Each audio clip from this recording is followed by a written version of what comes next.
Hello friends. Did you know nearly 80% of those who watch my videos aren't subscribed? If you enjoy these stories, please hit that subscribe button and leave a like. It really helps. Thank you for being here. By the way, where are you watching from? Let me know in the comments. Thatcher Brannigan's Peterbilt groaned against the wind as it climbed the wet grade of Interstate 84, pushing north through the Columbia River Gorge. The November storm had turned vicious after midnight, transforming the highway into a slick ribbon of asphalt that gleamed under his headlights like polished obsidian.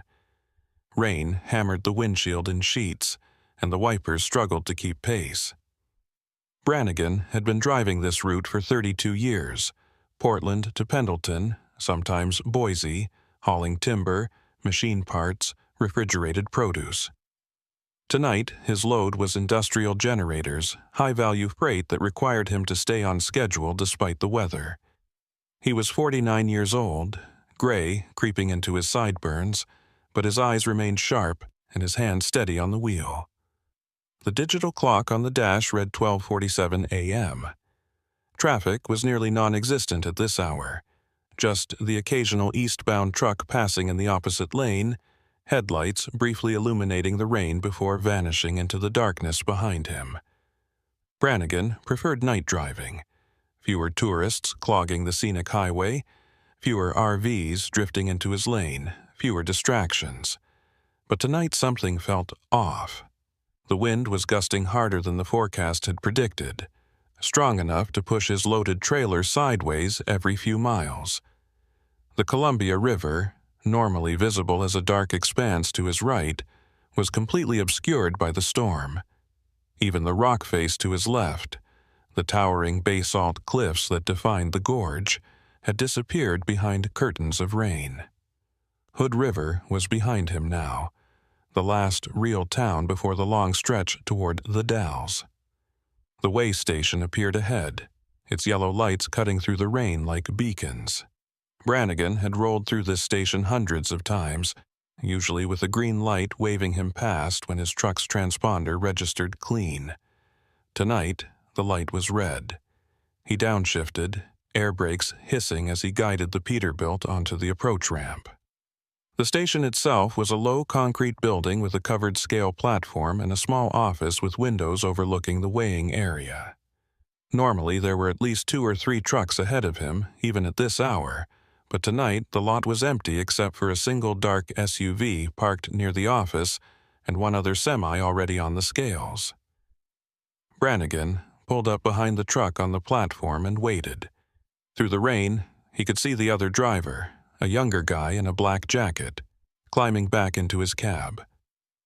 The scale lights cycled green, and the truck ahead rolled forward, turning right onto the exit ramp that fed back to the highway. Brannigan eased his rig onto the scales, feeling the familiar bump as his front tires crossed the sensors. The weight readout appeared on the digital display visible through his windshield. 71,400 pounds. Well within legal limits. He expected the green light to appear within seconds, the usual automated clearance. Instead, the office door opened, and a man in a high-visibility vest stepped out into the rain, motioning for Brannigan to pull forward and park in the inspection bay. That was unusual. Random inspections happened, sure, but not typically in the middle of a storm at 1 in the morning.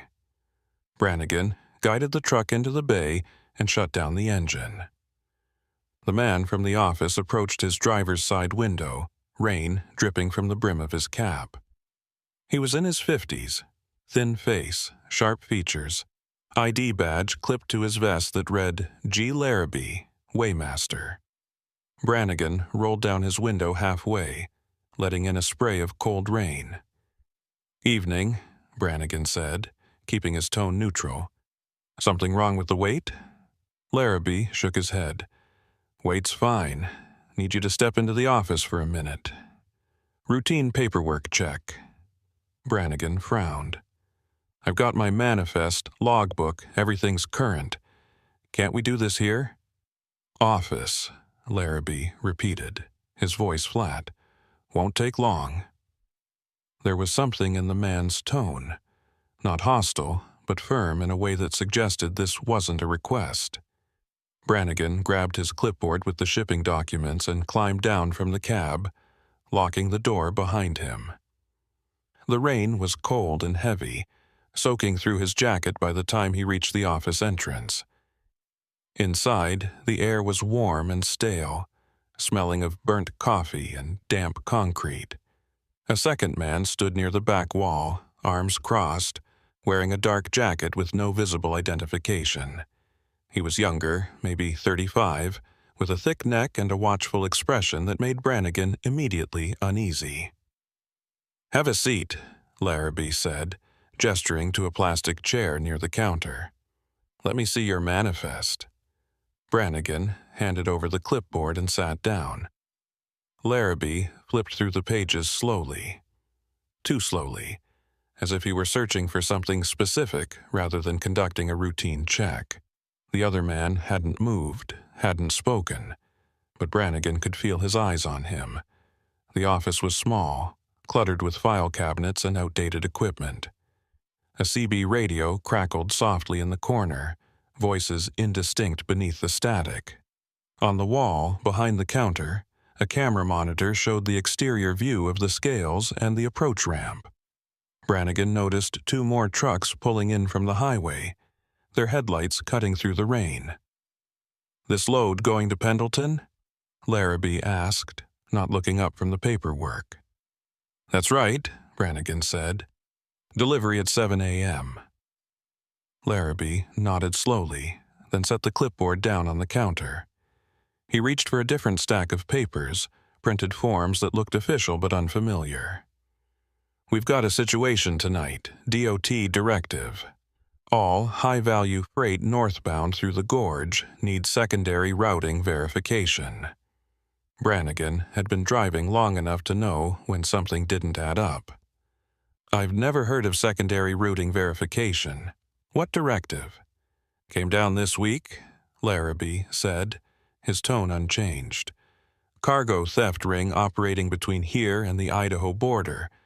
We're flagging high-value shipments, making sure they're coordinated with state patrol escorts for certain stretches." That sounded plausible enough, but something about the delivery made Brannigan's instincts flare. "My dispatcher didn't say anything about an escort." "That's what we're coordinating now," Larrabee said. He picked up a desk phone and dialed a number, speaking in a low voice that Brannigan couldn't quite make out over the rain hammering the roof. The second man finally moved, stepping closer to the counter. He still hadn't introduced himself, and Brannigan noticed he wasn't wearing any kind of badge or identification beyond the plain dark jacket. "You run this route regular?" the man asked. His voice was rough, the kind that came from years of smoking. 32 years, Brannigan said. "Then you know how it works. High-value freight, we keep an eye on it. Make sure it gets where it's going." Larrabee hung up the phone and turned back to Brannigan. "Here's the situation. There's a convoy forming up at the Rowena rest area, about 12 miles east. 3 trucks with similar loads, plus a patrol escort. You'll join them there, roll together to Pendleton. Safer that way." Brannigan didn't like it. The Rowena rest area was a small pullout with minimal lighting, not a place where convoys typically formed. "Why not just have the patrol meet me here?" "They're already staged at Rowena," Larrabee said. "Look, you're burning time arguing. Storm's getting worse. You want to sit here and debate procedure, or you want to get your delivery done?" Brannigan glanced at the monitor again. The 2 trucks that had pulled in behind him were now on the scales, and another set of headlights was visible on the approach ramp. The station was busier than he'd ever seen it at this hour. He looked back at Larrabee, then at the silent man in the dark jacket, and made a decision. "All right, Rowena rest area. I'll head there now." Larrabee handed him back the clipboard, along with a printed slip of paper. "Give this to the patrol officer when you arrive. He'll have the rest of the paperwork." Brannigan took the slip and glanced at it. It was a routing authorization form, official-looking, with a state seal and a handwritten note. Convoy departure, Zhou 230. Maintain communication channel 14. He folded the paper and tucked it into his jacket pocket, then stood up. "Thanks," he said, though the word felt hollow. Outside, the rain had intensified. Brannigan climbed back into his cab, water streaming from his jacket, and fired up the engine. As he pulled out of the inspection bay and onto the exit ramp, he glanced in his side mirror. Larrabee was standing in the doorway of the office, watching him go. The man in the dark jacket was on a cell phone, his back turned. Brannigan merged back onto I-84 eastbound, windshield wipers working overtime, and tried to shake the uneasy feeling crawling up his spine. 12 miles to Rowena. The highway stretched ahead into the darkness, rain hammering down, the Columbia River invisible somewhere to his right. Brannigan reached for his own cell phone, intending to call his dispatcher and verify the convoy story, but when he unlocked the screen, he saw the signal was dead. Not unusual in the gorge. There were stretches where cell coverage dropped to nothing, especially in bad weather. He'd try again when he reached the rest area. For now, he kept both hands on the wheel and his eyes on the road, watching for the green mileage signs that would mark his approach to Rowena. The minutes crawled past. The storm showed no sign of letting up, and the wind kept pushing his trailer sideways in gusts that made him grip the wheel tighter. At one point, a pair of headlights appeared in his mirrors, closing fast, a car or small SUV moving well above the speed limit despite the conditions. It pulled alongside him, and Brannigan glanced over, expecting to see a reckless driver. Instead, the vehicle paced him for a few seconds, close enough that he could see two figures in the front seats, both wearing dark clothing. Then it accelerated and disappeared ahead into the rain. Brannigan's unease deepened. He was starting to think that stopping at the way station had been a mistake. The sign for Rowena Rest Area appeared, reflective letters glowing in his headlights. Brannigan slowed and took the exit, descending a short ramp into a graveled parking area surrounded by trees. The rest area was small, just a loop with a few parking spaces, a covered picnic area, and a restroom building. No convoy, no patrol car, no other trucks at all. Just 3 vehicles. A dark sedan parked near the restrooms, a white panel van at the far end of the loop, and the same SUV that had passed him on the highway, now idling near the entrance with its headlights off. Brannigan brought his rig to a stop in the center of the loop, engine running, and stared out at the empty lot. His gut was screaming at him now. This wasn't right. There was no convoy, no patrol escort, no legitimate reason for him to be here. He reached for his CB radio and switched to channel 14, the frequency listed on the routing slip. Static. He tried to channel 19, the main trucker channel. More static. Then he saw movement near the sedan, 2 figures stepping out into the rain, walking toward his truck with purpose. One of them was the man in the dark jacket from the way station. The other was someone new, taller, wearing a rain slicker and carrying something in his right hand that Brannigan couldn't quite make out in the darkness. He didn't wait to find out. Brannigan released the air brake, shifted into gear, and hit the accelerator. The Peterbilt lurched forward, tires spinning briefly on the wet gravel before catching traction. He swung the wheel hard, aiming for the exit ramp. Behind him, he heard shouting, then the roar of an engine as the SUV's headlights flared to life. Brannigan kept his foot down, the truck picking up speed as he climbed back onto the highway. The SUV was right behind him now, high beams flooding his mirrors. He grabbed his CB mic and tried again, switching through channels, searching for anyone who might be listening. "This is northbound I-84, mile marker 107. I need assistance. Possible hijacking attempt at Rowena Rest Area. Repeat, I need State Patrol. Anyone listening?" The CB crackled, but no response came. Brannigan's heart was hammering now, adrenaline sharpening his focus. The SUV was still on his tail, matching his speed, occasionally pulling alongside as if trying to force him off the road. He couldn't outrun them, not in a loaded semi, not on a wet highway in the middle of a storm, but he could outlast them. Fuel, weight, momentum. Those were his advantages. He just had to stay on the road and keep moving until he reached help or the SUV gave up. The highway curved ahead, following the contour of the gorge, and Brannigan took the turn carefully, feeling the trailer sway behind him. The SUV dropped back slightly, unable to match his control. Brannigan saw another set of headlights ahead, a car, moving slowly in the right lane. He flashed his high beams, hoping to alert the driver, but the car didn't react. As he passed it, he glanced in his mirror and saw the SUV do the same, ignoring the other vehicle entirely. They were focused on him. Whatever this was, it was targeted, deliberate, and he was running out of options. Ahead, he saw the lights of another way station, this one larger, with multiple lanes and what looked like activity even at this hour.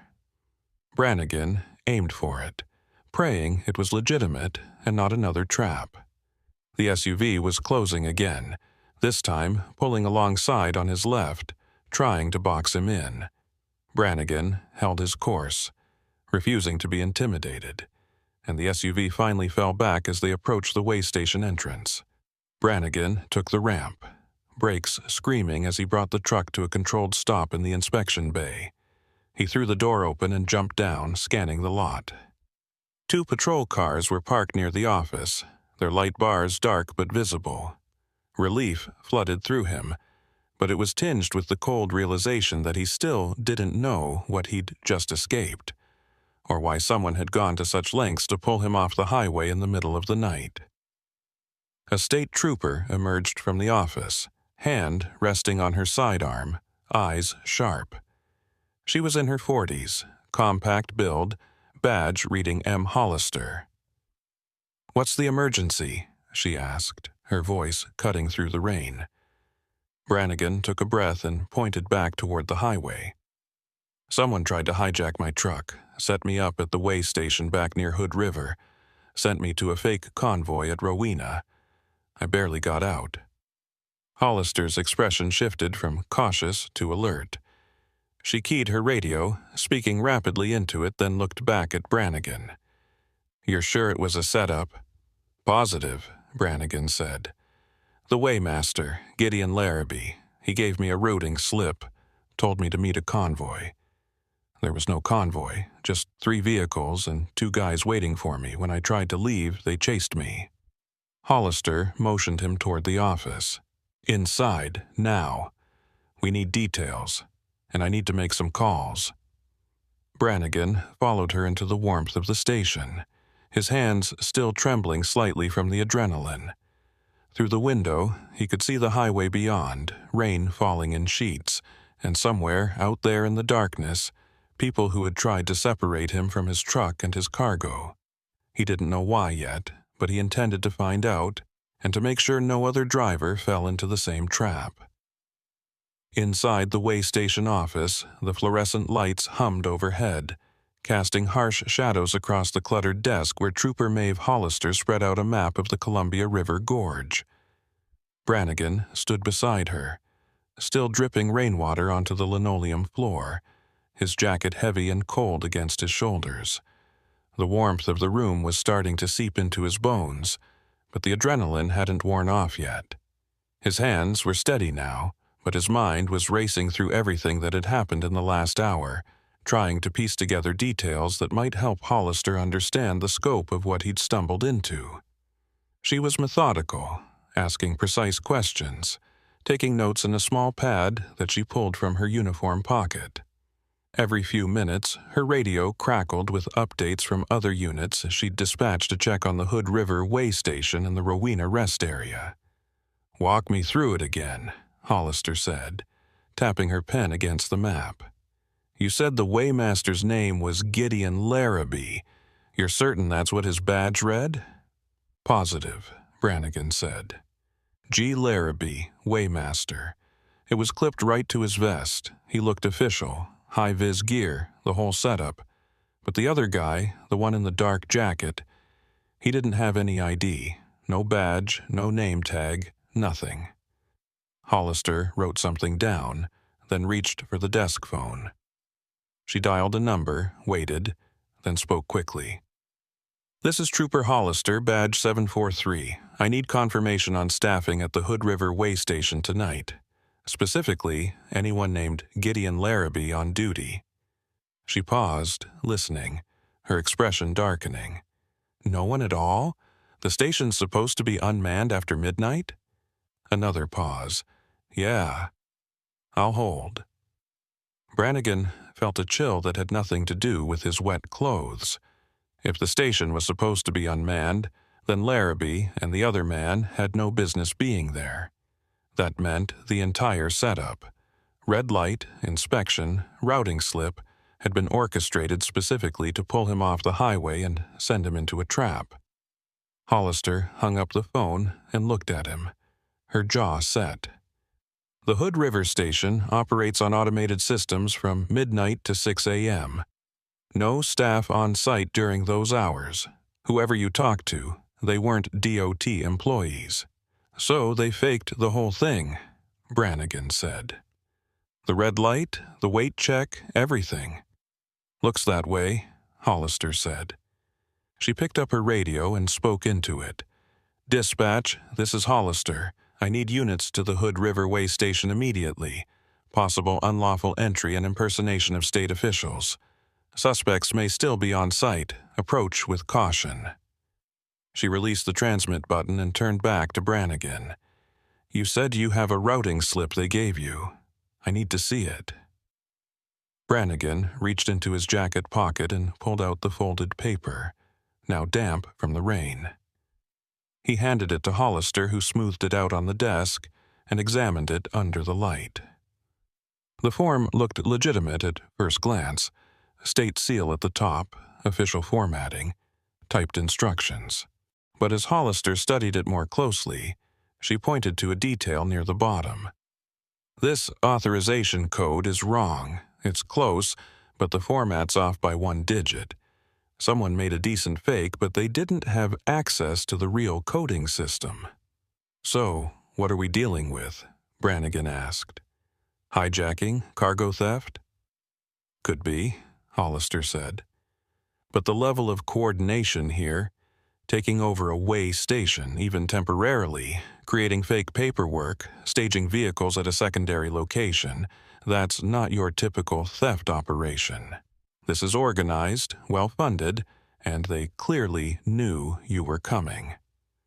She looked up at him. What's in your trailer? Industrial generators, Brannigan said. High-value freight, but nothing unusual for this route. I haul similar loads a few times a month. Hollister's radio crackled again, and a male voice came through. Hollister, this is Unit 12. We're at the Hood River Station. No vehicles on site, offices locked, no signs of forced entry, looks clean. Hollister frowned and keyed her mic. Check the control room, see if anyone's tampered with the signal lights or the scale systems. She waited, and after a moment the voice returned. Control room doors open. Looks like someone bypassed the automated system. We've got a manual override switch flipped. That's how they triggered the red light. Secure the scene, Hollister said. I'm sending forensics out there first thing in the morning. In the meantime, pull any surveillance footage from the cameras. She released the button and exhaled slowly, her frustration evident. Brannigan could tell she was dealing with something more complex than a simple truck hijacking. This was deliberate, calculated, and it suggested someone with inside knowledge of how way stations operated and when they were vulnerable. What about Rowena? Brannigan asked. Did your units check the rest area? They're en route now, Hollister said, but I'm guessing whoever was there cleared out the second you left. They're not going to stick around if they know you made it to safety. She folded the fake routing slip and placed it in a clear evidence bag, sealing it with a strip of tape. You're lucky you trusted your instincts. Most drivers would have followed those instructions without question, especially if they thought it was an official directive. Brannigan nodded, but he didn't feel lucky. He felt rattled, and more than that, he felt targeted. Someone had gone to significant effort to intercept his truck specifically, and he couldn't shake the feeling that this was about more than just the generators in his trailer. Hollister seemed to sense his unease. She leaned against the desk and crossed her arms, studying him for a moment before speaking. "How long have you been running this route?" 32 years, Brannigan said. "Same company, same corridors. Portland to Pendleton, sometimes farther east into Idaho." "So you're predictable," Hollister said. It wasn't a question. "Same schedule, same stops, same roads. If someone wanted to track your movements, they'd have plenty of opportunities to learn your patterns." Brannigan hadn't considered that, but it made sense. He was a creature of habit, always had been. Same fuel stops, same rest areas, same timing on his runs. It was how he stayed efficient, how he made his deadlines, but it also made him vulnerable. "You think someone's been watching me?" "I think someone knew exactly when you'd be passing through Hood River tonight," Hollister said. "And they knew what you were hauling. That level of intel doesn't come from random observation. Either they've been tracking you for a while, or someone with access to your shipping manifests is feeding them information." The implications of that made Brannigan's stomach turn. If Hollister was right, then the threat wasn't just external, it was internal too. Someone in his own company, or someone with access to their systems, might be involved. He thought about his dispatcher, the warehouse staff, the dock workers who'd loaded his trailer that afternoon. Any of them could have passed along his schedule and cargo details. Or it could be something more sophisticated: hacked shipping records, intercepted communications. The possibilities were endless, and all of them pointed to a level of organization that scared him more than the chase on the highway. Hollister's radio crackled again. "Hollister, Unit 14 at Rowena. Rest area's empty. No vehicles, no suspects. We found tire tracks near the picnic area. Looks like multiple vehicles were here recently, but the rain's washed out most of the detail. We'll document what we can." "Copy that," Hollister said. "Return to patrol." She set the radio down and looked at Brannigan. "All right, here's what's going to happen. I'm keeping you here until we can arrange an escort for the rest of your route. I don't want you back on that highway alone, not until we know more about who's behind this." "I've got a delivery deadline," Brannigan said. 7 a.m. in Pendleton. "Your company will understand," Hollister said firmly. "And if they don't, they can take it up with the state police. Your safety is more important than a deadline."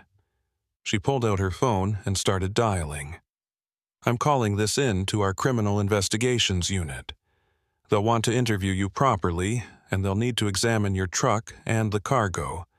If there's something specific about that freight that made you a target, we need to know what it is." Brannigan sat down heavily in one of the plastic chairs near the wall, the exhaustion finally catching up with him. His legs ached from the tension of the drive, and his shoulders were stiff from gripping the wheel so tightly. He watched Hollister work, making calls, coordinating with other units, her movements efficient and professional. She was good at her job, that much was clear, but even she seemed troubled by what they were dealing with. This wasn't a typical highway crime. It was something bigger, more dangerous, and Brannigan had the sinking feeling that he'd become tangled in something he didn't fully understand yet. An hour passed. More troopers arrived at the way station, including a senior officer who introduced himself as Sergeant Voss. He was in his 50s, graying hair cropped short, with the bearing of someone who'd been in law enforcement for decades. Voss listened to Brannigan's account, asked a few pointed questions, then stepped outside with Hollister to confer privately. Through the window, Brannigan could see them talking in low voices, occasionally glancing back at him. When they returned, Voss pulled up a chair and sat across from Brannigan, his expression serious. "Mr. Brannigan," Voss said, "we've run a check on your cargo manifest and cross-referenced it with recent theft reports in the region. Your generators aren't just high value. They're specialized equipment with serial numbers that can be tracked. That makes them harder to move on the black market unless someone has a buyer lined up in advance. We think whoever tried to intercept you tonight had a specific customer waiting for that freight." "So this was a commissioned job," Brannigan said. "That's our working theory," Voss said, "which means it's not random and it's not opportunistic. Someone ordered this hit and they were willing to invest time and resources to make it happen. The fake way station setup, the paperwork, the staging at Rowena, that's not cheap or easy to pull off. We're looking at professionals, possibly part of a larger cargo theft ring." Brannigan absorbed that, his mind still struggling to process how close he'd come to losing everything. What happens now? "Now we investigate," Voss said. "We'll work with your company to review your shipping records, see if there's a pattern of compromised loads. We'll also pull surveillance footage from the Hood River area, see if we can identify the vehicles involved. In the meantime, I'm assigning a patrol unit to escort you to Pendleton once we've cleared your truck. You'll make your delivery, and then you'll come back here for a full debrief with our investigations team." "And if they try again?" Brannigan asked. Voss met his eyes. "They won't. Not tonight. You spooked them when you ran, and now they know we're on to them. They'll lay low, regroup, probably move to a different target. But that doesn't mean you're out of danger permanently. If they've been tracking you, they might come back. That's why we need to figure out how they got their information in the first place." Hollister stepped forward, holding a steaming cup of coffee that she handed to Brannigan. "Drink this. You've got a long night ahead, and you need to stay sharp." Her tone was kinder now, less official. "You did good out there. A lot of drivers wouldn't have questioned the setup. You trusted your gut, and that's what saved you." Brannigan took the coffee, grateful for the warmth spreading through his hands. "I've been doing this long enough to know when something doesn't feel right. I just didn't expect it to be this bad."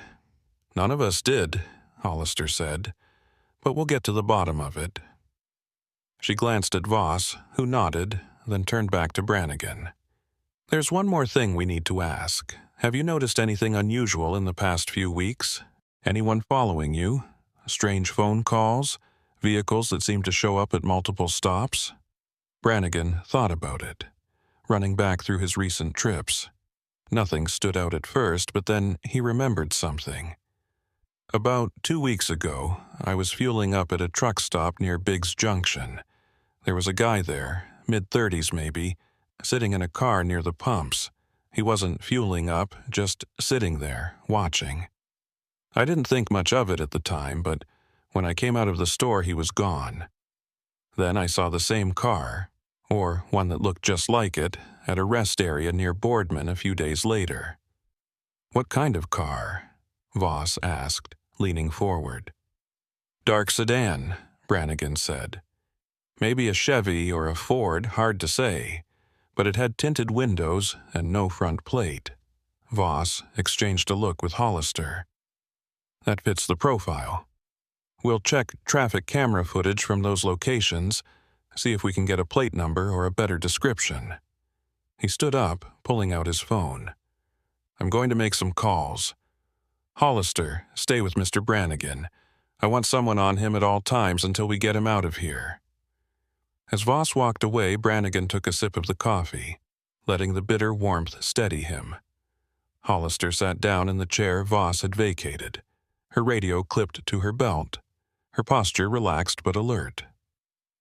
"You're going to be all right," she said. "We don't let truckers get hurt on our watch." Brannigan managed a faint smile. "Appreciate that."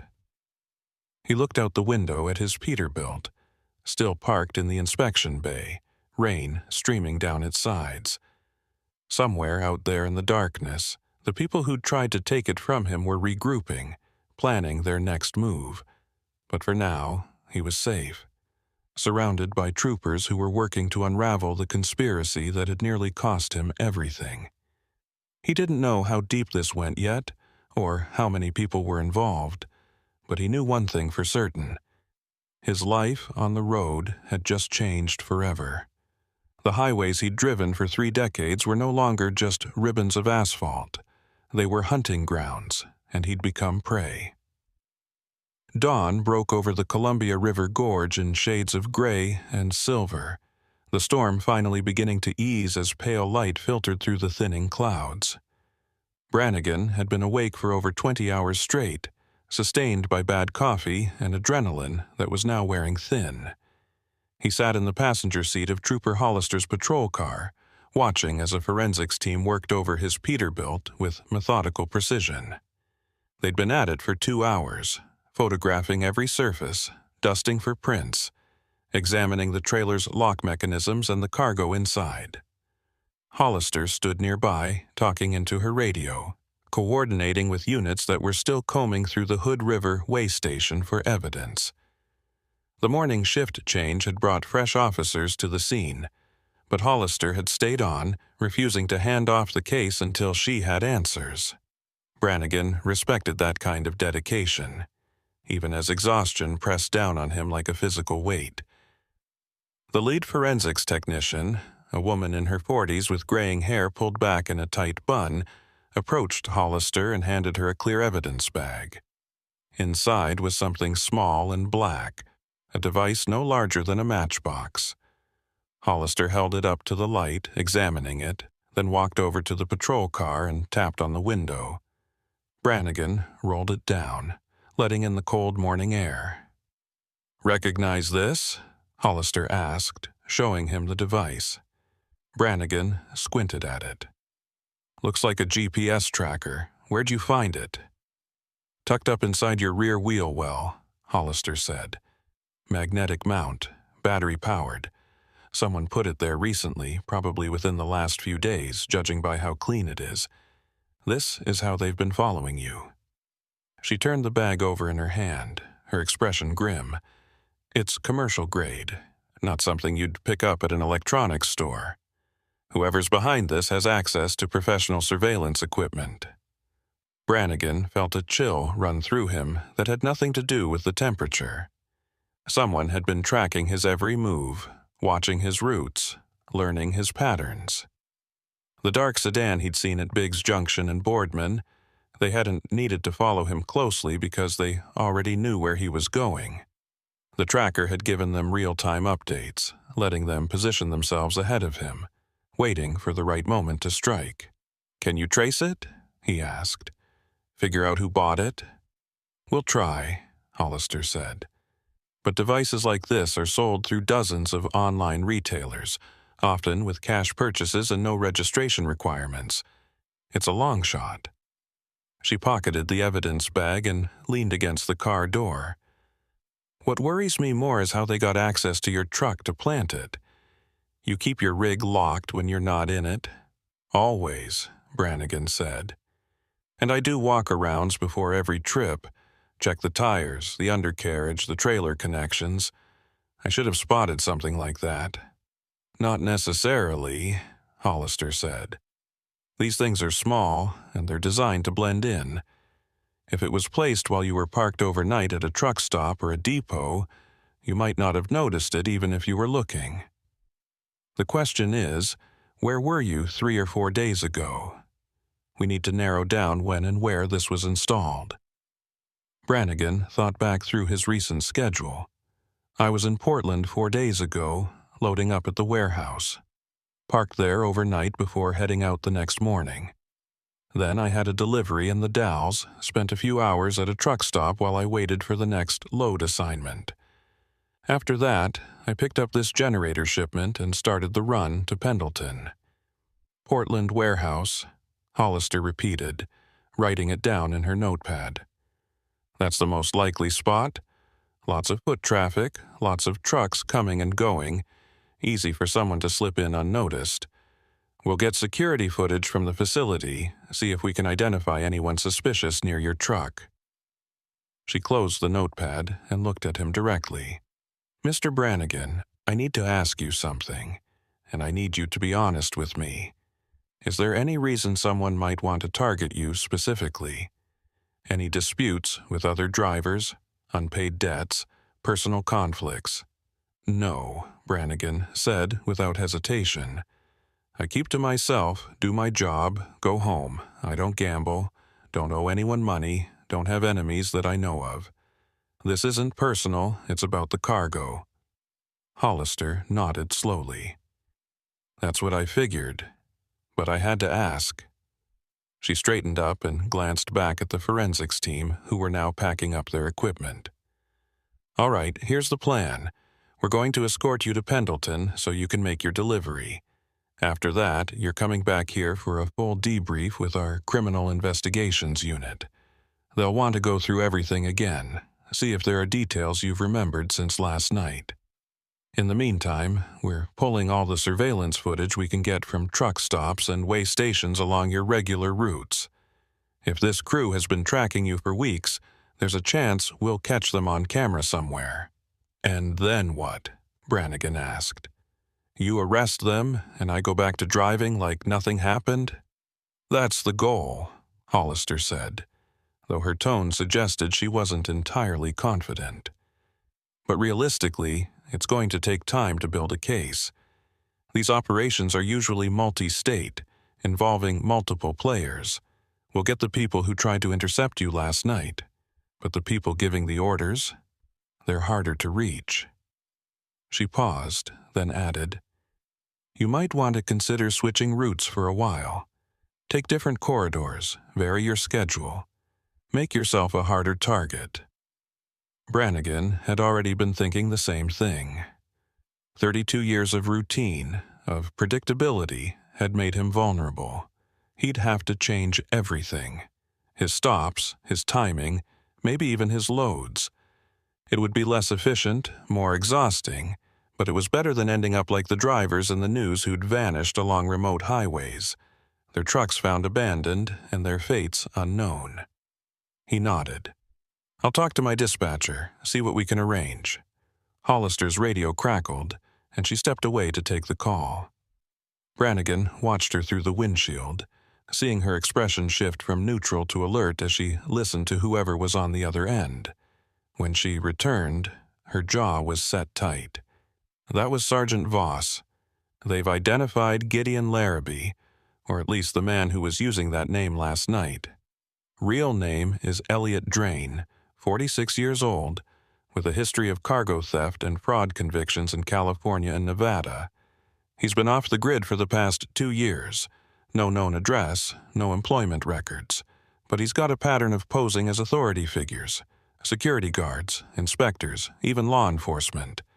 He's good at it, apparently, good enough that most people don't question him.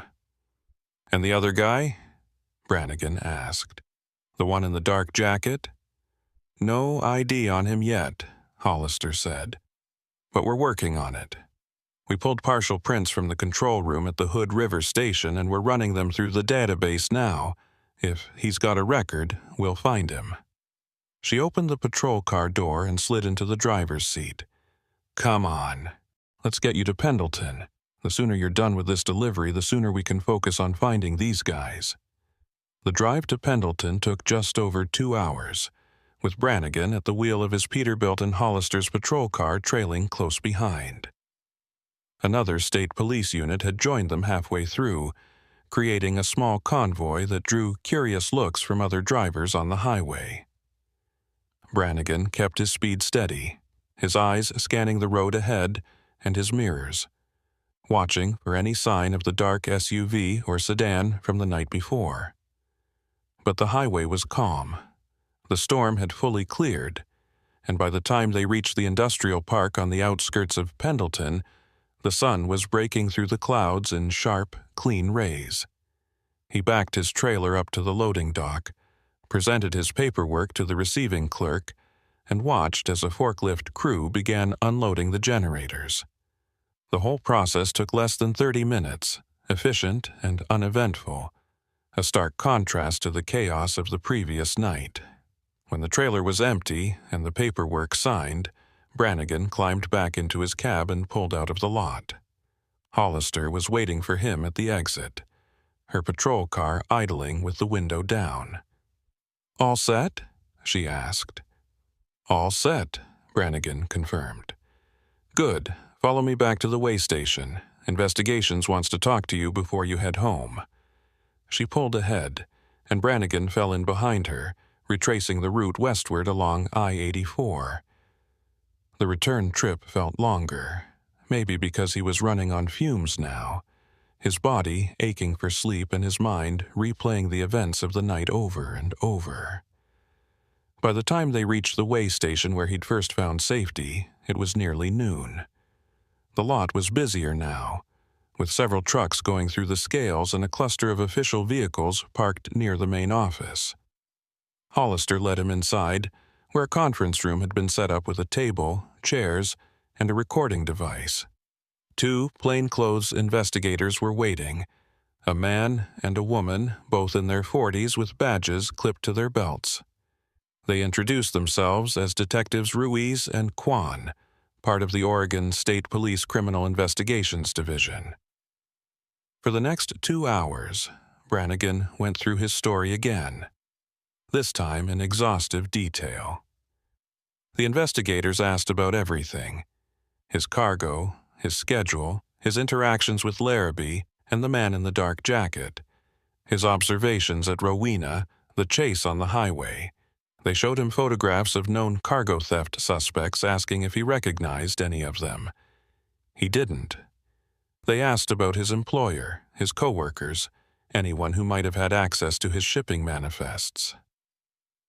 Brannigan gave them names, contact information, but he couldn't shake the feeling that the leak might be coming from somewhere deeper in the supply chain. A dispatcher, a warehouse manager, someone with access to multiple drivers' schedules and loads. The investigators didn't dismiss the possibility. They took notes, promised to follow up, and assured him that they were treating this as a high-priority case. When the interview finally ended, Brannigan stepped outside into the afternoon sun, blinking against the brightness. Hollister was leaning against her patrol car, sipping from a travel mug, her uniform jacket unbuttoned now that the day had warmed up. She looked tired, but there was a faint smile on her face when she saw him. "How did it go?" "Long," Brannigan said, "but thorough. They're good at their jobs." "They are," Hollister agreed. "And they'll find the people behind this. It might take time, but they'll find them." She pushed off from the car and extended her hand. "You did the right thing, Mr. Brannigan. A lot of drivers would have kept quiet, worried about losing their jobs or being seen as troublemakers. But by speaking up, you've probably saved other drivers from falling into the same trap." Brannigan shook her hand, appreciating the sentiment even if he didn't feel particularly heroic. He felt lucky, mostly, and exhausted. "Thank you for everything, Trooper. I mean that." "Just doing my job," Hollister said, though her grip was firm and her eyes sincere. "Drive safe out there. And remember what I said. Vary your routes, change your patterns. Don't make it easy for them." Brannigan nodded and climbed back into his Peterbilt. As he fired up the engine and rolled out of the way station heading west toward Portland and home, he allowed himself a moment of relief. He'd survived. He'd escaped a trap that could have ended very differently. But as the miles passed and the gorge unfolded around him once more, those towering cliffs, that dark river, those endless curves, he couldn't shake the feeling that this wasn't over. Somewhere out there, Elliot Drain and his accomplices were regrouping, planning their next move, and even though Brannigan would change his routes, even though he'd be more vigilant. He knew the truth. The highways were hunting grounds now, and he was still prey. 3 days later, Brannigan received a call from Detective Ruiz. They'd identified the man in the dark jacket, a former dock worker named Marcus Pruitt, with connections to several cargo theft rings operating across the Pacific Northwest. Pruitt had been arrested at a motel in eastern Oregon, along with Elliot Drain, after a tip from an informant. Both men were facing multiple charges, including impersonation of government officials, attempted grand theft, and conspiracy. A search of their motel room had turned up fake DOT credentials, routing slips for other drivers, and detailed maps of way stations and rest areas throughout Oregon, Washington, and Idaho. The operation had been bigger than anyone had initially suspected, targeting not just Brannigan, but dozens of truckers over the course of several months. Some of those drivers, Ruiz explained, had simply never reported the incidents. They'd handed over their loads under duress, too afraid or too intimidated to go to the authorities. But the arrests of Drain and Pruitt didn't bring the closure Brannigan had hoped for. The investigation revealed that they were mid-level operatives, hired muscle carrying out orders from someone higher up the chain. That person, or persons, remained unidentified, protected by layers of intermediaries and encrypted communications. The detectives were still working the case, following financial trails and interrogating informants, but they warned Brannigan that it could take months, even years, before the full network was dismantled. In the meantime, he had to live with the knowledge that the people who'd ordered the hit on his cargo were still out there, still operating, still targeting drivers like him. Brannigan did change his routes. He started taking Highway 30 along the south bank of the Columbia, avoiding I-84 whenever possible. He varied his departure times, sometimes leaving in the afternoon instead of late at night, sometimes driving straight through without stopping. He installed additional security measures on his truck, better locks, a second dash cam, a panic button wired directly to his dispatcher, and he joined a network of drivers who communicated via encrypted apps, sharing information about suspicious activity, unusual vehicles, and potential threats. It was a new way of working, more cautious and less trusting, but it kept him safe. Mostly. 6 months after the incident, Brannigan was fueling up at a truck stop near Hermiston when he saw a familiar face across the lot. It was Trooper Maeve Hollister, now in plainclothes, talking to a group of drivers near the diner. She'd transferred to the Criminal Investigations Division, Brannigan learned later, specifically to work on cargo theft cases. She was building files, gathering intelligence, working to dismantle the networks that preyed on truckers. When she spotted Brannigan, she walked over and greeted him warmly. They talked for a few minutes, catching up, and she told him that the investigation was still active, still making progress. They'd arrested 3 more suspects connected to the Drain Pruitt operation, and they were closing in on the ringleader. She couldn't give him details. It was an ongoing case, but she assured him that justice was coming, slowly but surely. Brannigan thanked her and climbed back into his truck, watching her walk away across the lot. He didn't know if he'd ever feel entirely safe on the road again, didn't know if the people at the top of the conspiracy would ever be caught. But he knew one thing for certain. He'd survived, and he'd keep surviving, 1 mile at a time, 1 load at a time. The highways were dangerous now in ways they'd never been before, but they were still his highways, still his livelihood, still his life. And he wasn't going to let fear drive him off them. Not yet, not ever. 14 months after the Hood River incident, Thatcher Brannigan found himself sitting in a cramped conference room at the Oregon State Police headquarters in Salem, surrounded by maps, file folders, and photographs pinned to corkboards that lined every available wall. The room smelled of stale coffee and printer ink, and the fluorescent lights overhead buzzed with a persistent hum that made his head ache. Across the table from him sat Maeve Hollister, now Detective Hollister, her plainclothes attire consisting of dark jeans and a button-down shirt with her badge clipped to her belt. Beside her was a federal agent named Teresa Kavanaugh, late 40s, sharp eyes, representing the FBI's cargo theft task force that had taken an interest in the case after Brannigan's testimony had helped connect multiple incidents across state lines. They'd called him in for what they described as a critical briefing, and judging by the tension in the room, Brannigan suspected this meeting was about more than just updates. Hollister slid a photograph across the table toward him. It showed a man in his 50s, heavy-set, with thinning hair and a neatly trimmed beard. The image had been taken from a surveillance camera, slightly grainy, but clear enough to make out the details of his face. "Recognize him?" Hollister asked, her voice measured but urgent. Brannigan studied the photograph for a long moment, searching his memory. The man's features were unfamiliar, nothing about him triggering recognition. He shook his head. "Never seen him before. Who is he?" "His name is Vincent Culp," Agent Kavanaugh said, leaning forward with her elbows on the table. "He's a logistics coordinator for a shipping company based in Seattle, but our investigation suggests he's been running a side operation for the past 5 years. He brokers stolen cargo, acts as a middleman between theft crews like the one that targeted you and international buyers who don't ask questions about where the freight came from. We've been building a case against him for 18 months, and your incident was one of the key pieces that helped us identify him." Brannigan felt a cold weight settle in his chest. "So he's the one who ordered the hit on my truck."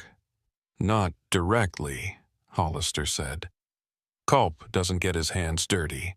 He contracts out to crews like Drain and Pruitt, provides them with intel about high-value shipments, pays them a percentage of the resale value.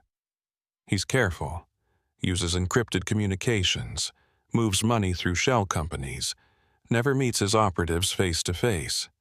But we've traced financial transfers, intercepted messages, and connected him to at least 23 cargo thefts across Oregon, Washington, Idaho, and Montana over the past 3 years. 23, Brannigan repeated, the number staggering. "How many drivers?" 31, Kavanaugh said quietly. "Some loads involved multiple drivers in convoy situations. Most of them handed over their cargo under duress and never reported it. A few tried to run, like you did. 2 of them didn't make it." She paused, letting the weight of that statement settle. "One was found dead in his truck near Coeur d'Alene, Idaho. Ruled a heart attack at the time. The other disappeared completely. His rig was found abandoned on a Forest Service road in Montana. We believe both were killed when they resisted or tried to escape." Brannigan's hands tightened into fists on the table. He'd known the stakes were high, but hearing the body count made it real in a way that statistics and case files couldn't. "Why are you telling me this now?"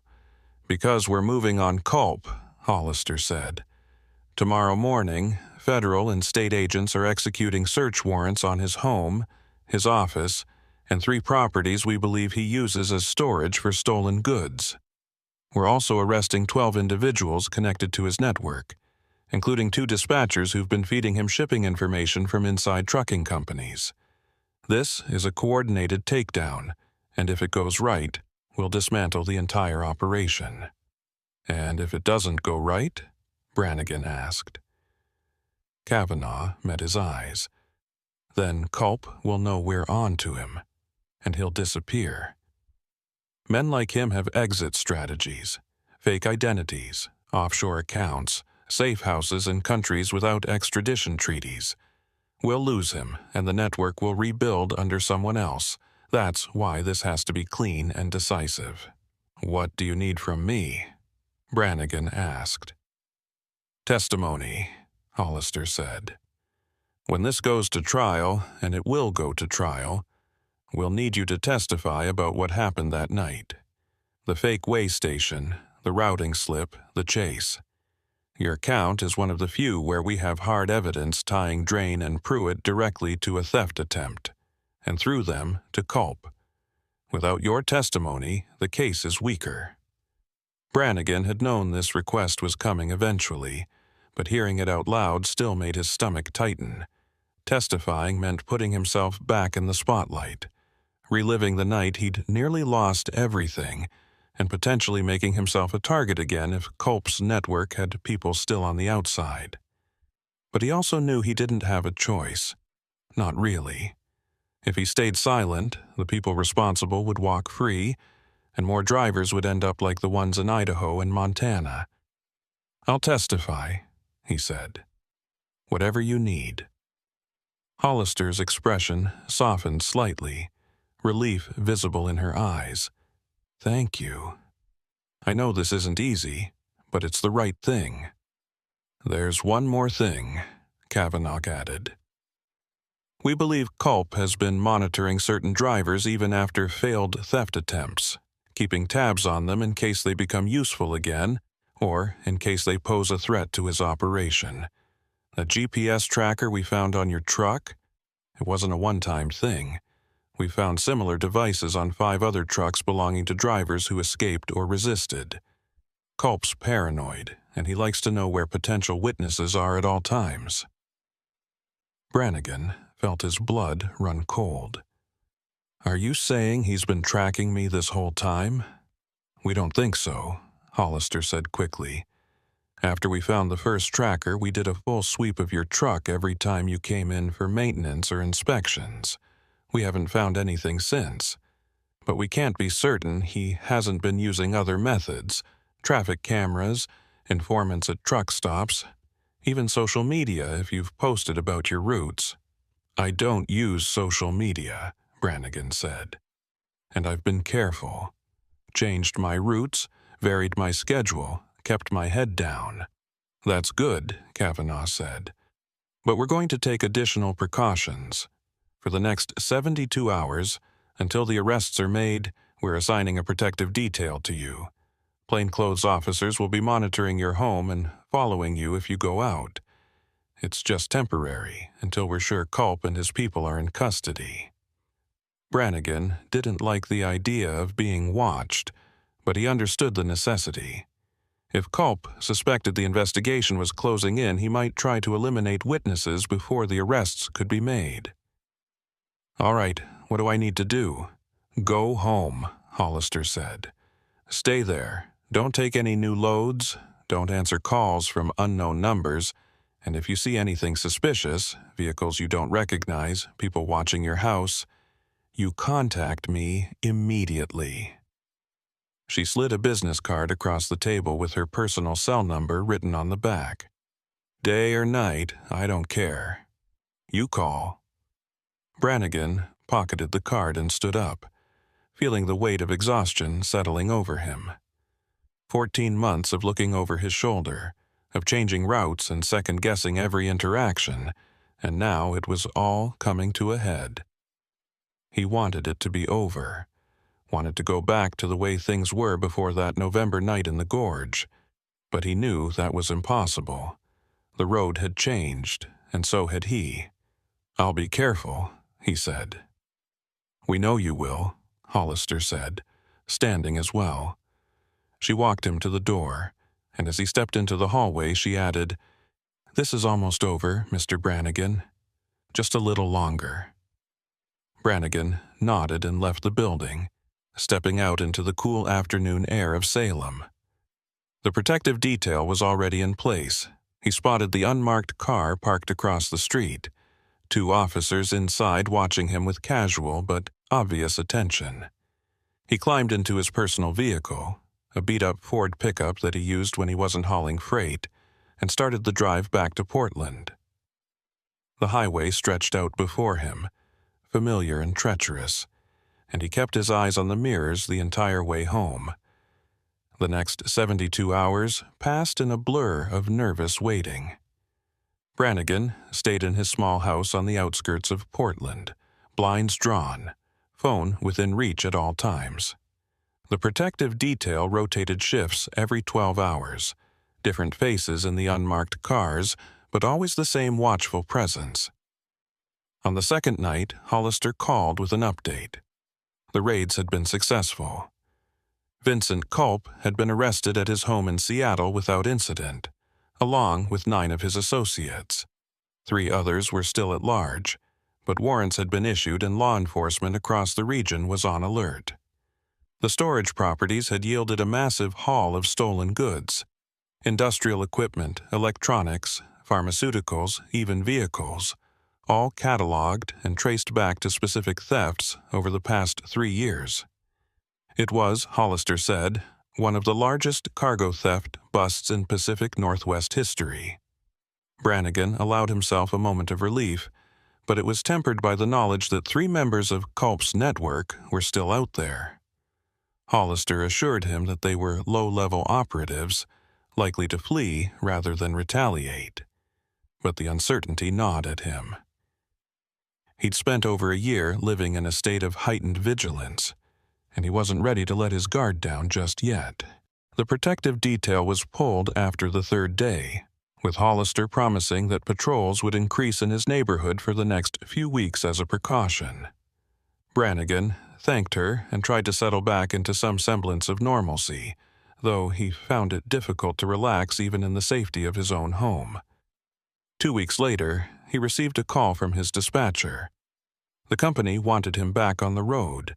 There was a high-priority load heading to Boise, and they specifically requested him for the job.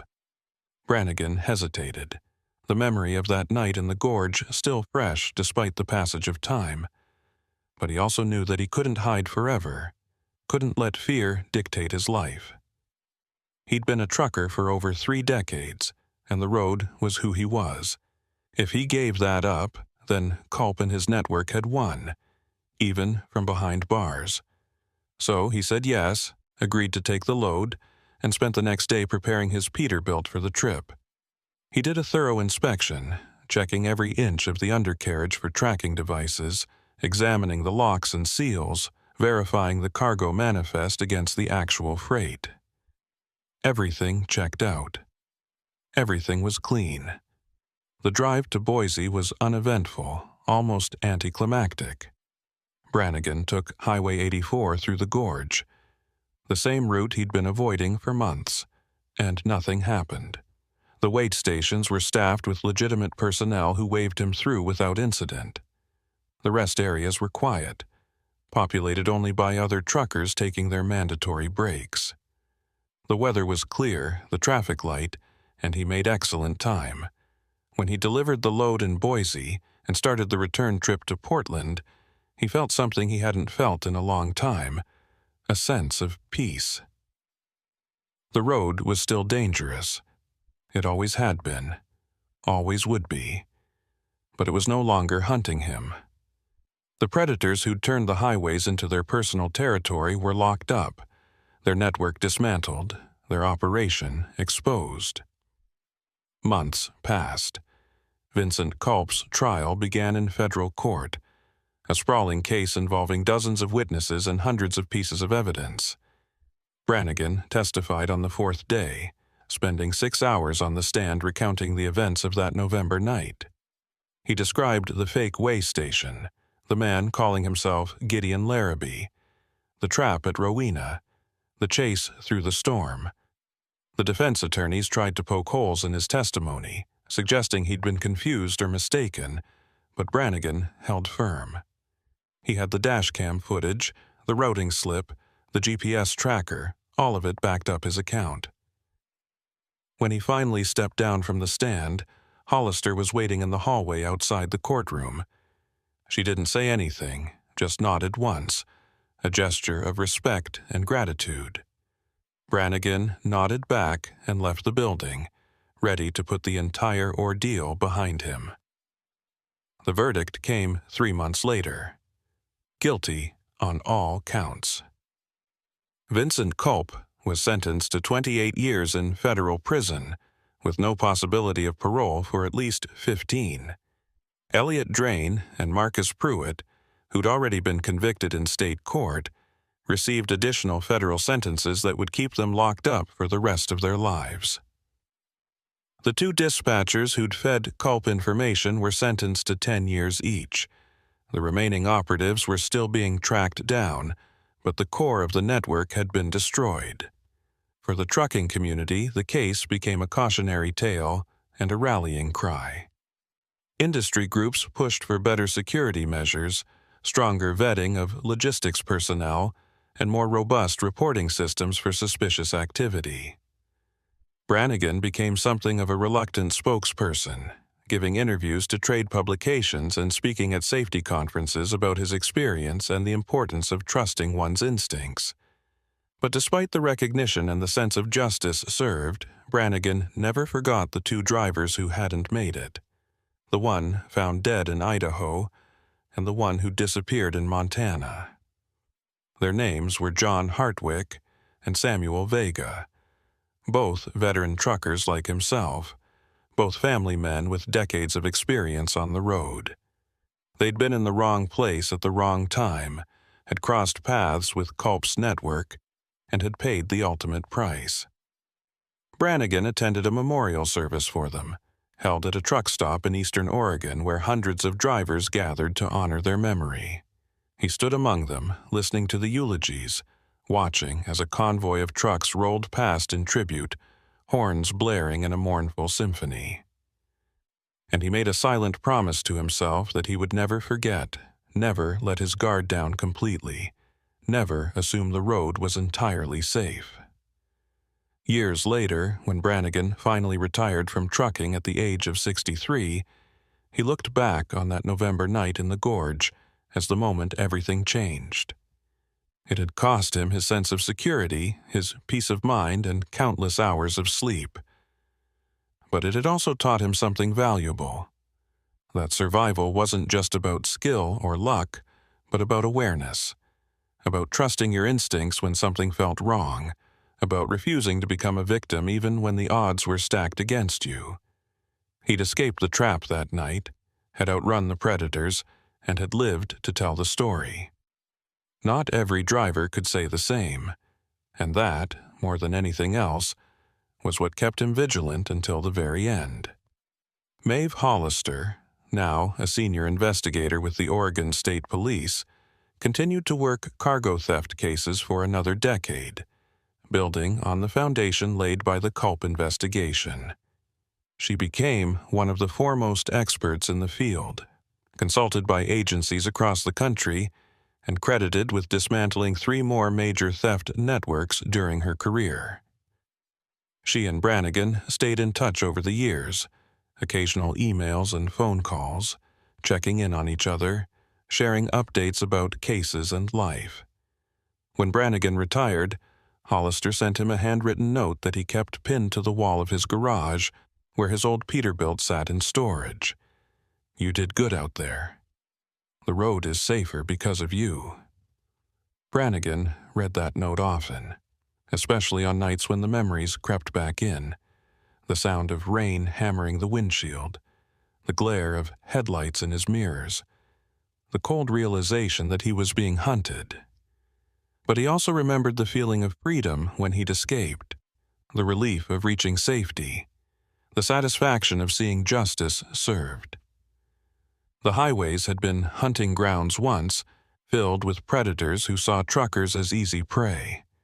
But they'd underestimated the resilience of men like Brannigan, the ones who refused to be victims, who fought back and survived. And in the end, that made all the difference. The Columbia River Gorge still stretches across Oregon, a place of stunning beauty and hidden danger, where the wind howls through the cliffs and the rain falls in relentless sheets. Truckers still drive through it every day, hauling freight across the state, keeping the supply chains moving. Some of them know the story of Thatcher Brannigan and the night he outran a cargo theft ring. Others don't. But all of them share the same quiet understanding that the road demands respect, vigilance, and a willingness to trust your gut when something doesn't feel right. Because sometimes, the difference between making it home and becoming another statistic is nothing more than a single moment of clarity in the darkness. A refusal to follow orders that don't make sense, a decision to run when every instinct screams danger, a belief that survival is worth fighting for, no matter the cost. Lyle Covington had been driving through Oregon winters for 26 years, and he'd learned to read the sky the way sailors read the sea.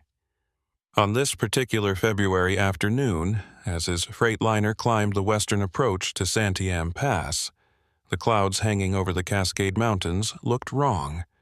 Too low, too dense, with that peculiar yellowish tint that promised heavy snow before nightfall. He was hauling restaurant equipment from Eugene to Bend, a routine run he'd made at least 100 times, but something about the conditions today made the hair on the back of his neck stand up. The weather forecast that morning had called for light snow, maybe 2 or 3 inches, nothing a seasoned driver couldn't handle. But the forecast had been wrong before, and Covington had been caught in enough mountain storms to know when the mountains were preparing to close their grip.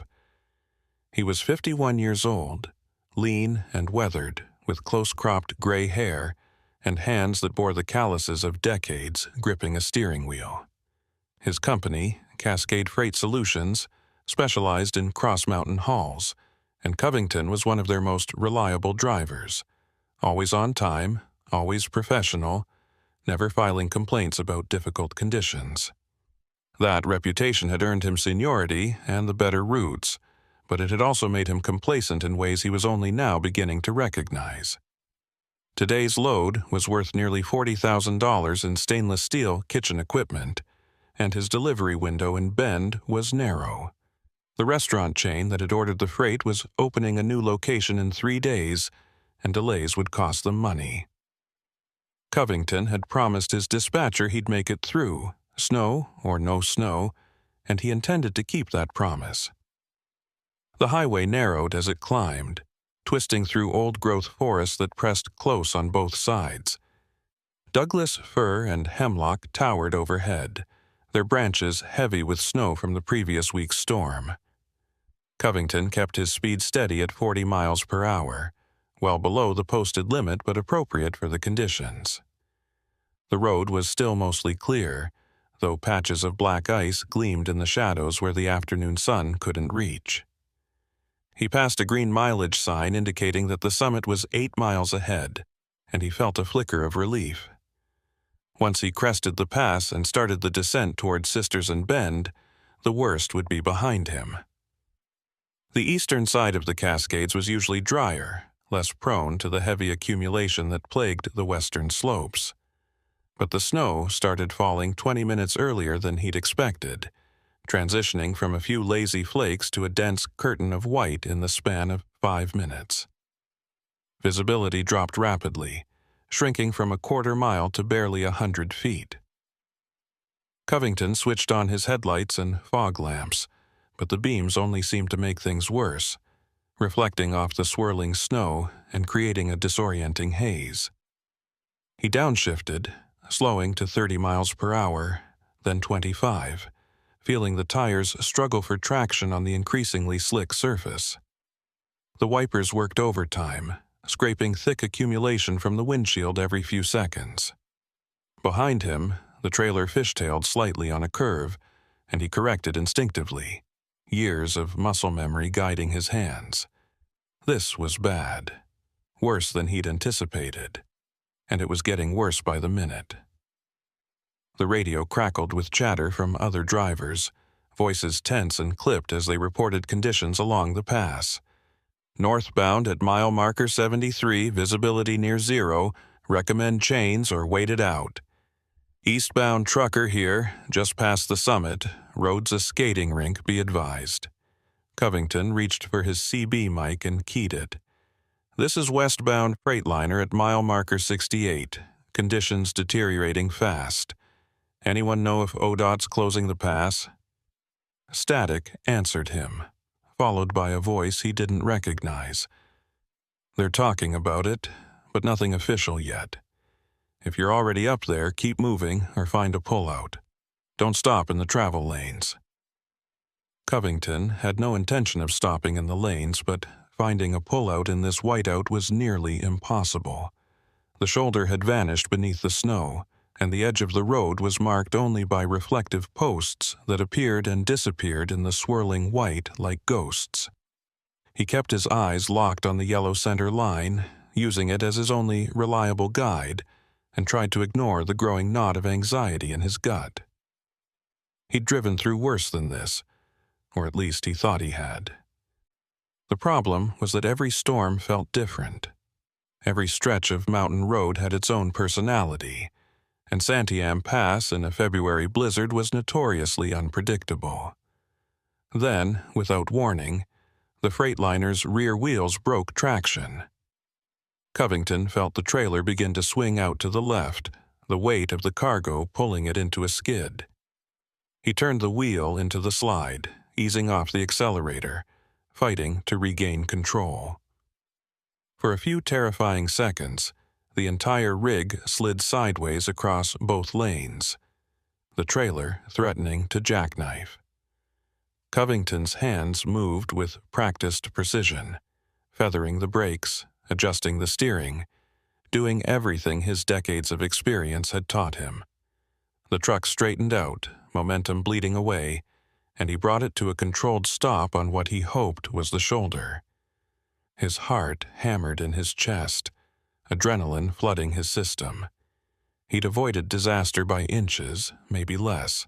He sat there for a moment, hands still gripping the wheel, breathing hard. The snow continued to fall in thick, relentless sheets, piling up on the windshield faster than the wipers could clear it. He checked his mirrors, but visibility was so poor he couldn't see more than a few feet behind him. The road was empty. No headlights, no other vehicles. He was alone up here, stranded on the side of a mountain in a blizzard that showed no signs of easing.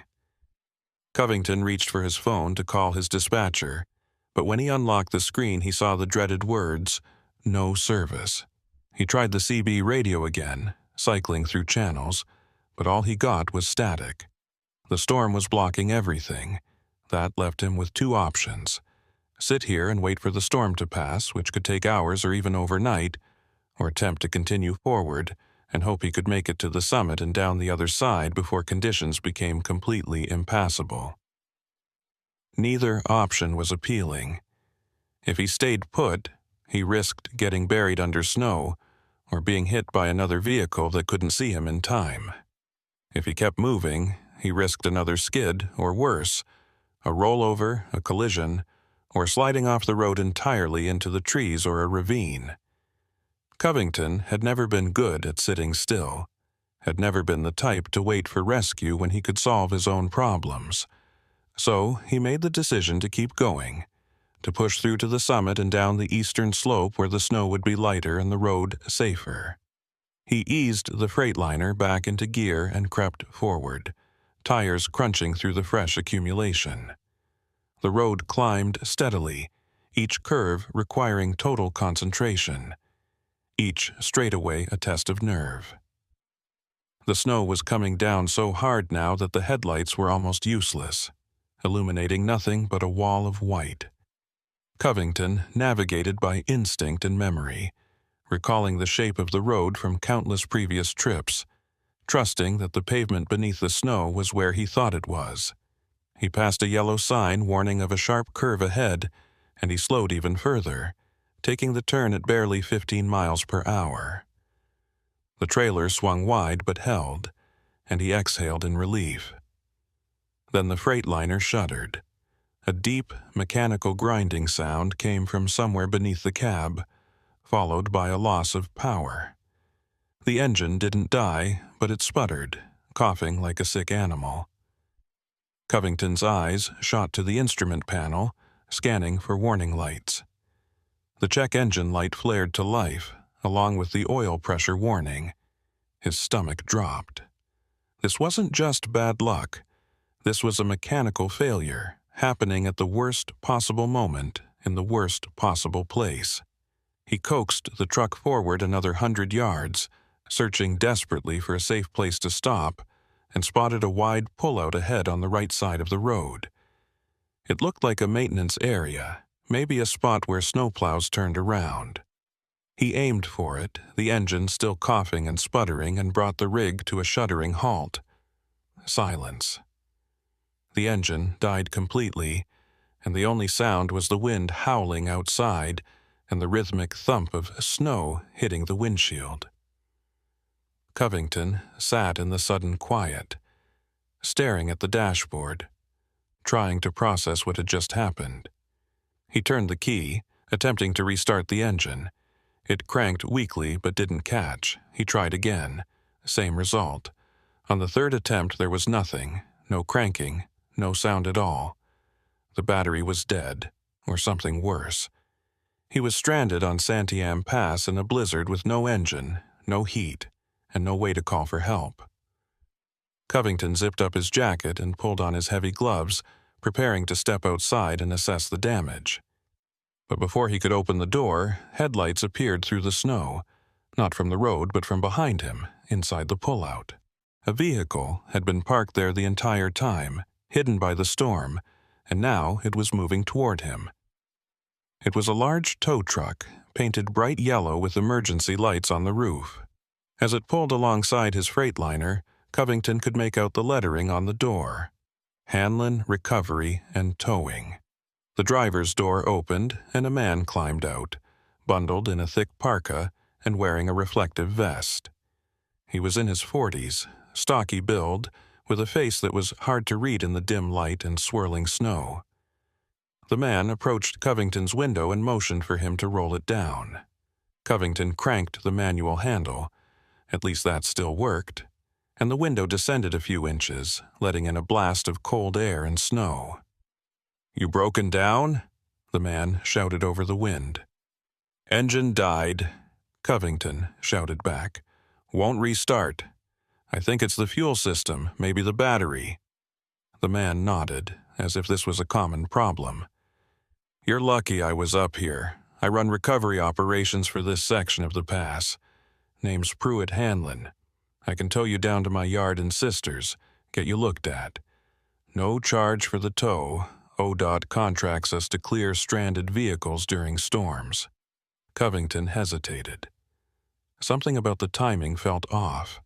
Hanlon had been parked here, waiting, almost as if he'd known someone would break down in this exact spot. But the alternative was staying here, freezing in a dead truck while the storm buried him. And if Hanlon was telling the truth about the ODOT contract, then this was exactly the kind of help Covington needed. "All right," he said. "How long will it take to hook me up?" 10 minutes, Hanlon said. "Stay in your cab, keep warm as you can. I'll get you secured and we'll head down the mountain." He disappeared into the snow, and Covington heard the sound of chains rattling and metal clanging as Hanlon worked behind the Freightliner. True to his word, 10 minutes later there was a solid thump as the tow bar connected, and then Hanlon was back at the window. "All set. I'll take it slow, keep you stable. Just steer as best you can and let me do the pulling." The tow truck's engine roared to life, and Covington felt the Freightliner lurch forward as Hanlon began the slow descent down the eastern side of the pass. The ride was nerve-wracking, the dead truck sliding and swaying behind the tow vehicle, but Hanlon seemed to know what he was doing. They descended through the storm, visibility still near zero, the wind battering both vehicles. Covington gripped the steering wheel even though he had no power, trying to keep the front wheels aligned, trusting that Hanlon wouldn't let him slide off the road. After what felt like an eternity but was probably only 30 minutes, the snow began to lighten. They'd dropped below the worst of the storm, and the road ahead became visible again, plowed and sanded, with reflective markers clearly delineating the lanes. Hanlon pulled them into a small town that Covington recognized as Sisters, though he'd never stopped here before. They passed a few closed businesses and a darkened gas station, then turned onto a side road that led into an industrial area on the edge of town. Hanlon's tow yard was at the end of the road, surrounded by a chain-link fence topped with barbed wire. The yard itself was large, filled with vehicles in various states of disrepair. Wrecked cars, abandoned trucks, rusted equipment covered in snow. Hanlon guided the Freightliner through the open gate and parked it near a large metal building that looked like a combination garage and office. He climbed out of the tow truck and walked back to Covington's window. "We'll get you sorted out in the morning," Hanlon said. "It's too late tonight, and my mechanic's gone home. You can sleep in your cab if you want, or I've got a cot in the office. Your choice." Covington considered his options. He didn't like the idea of spending the night here, but the storm was still raging up in the pass, and trying to get back on the road tonight would be suicide, even if his truck were running. "I'll take the cot," he said. "Appreciate the help." Hanlon nodded and led him into the office, a cramped space with a desk, filing cabinets, and a small wood stove that radiated warmth.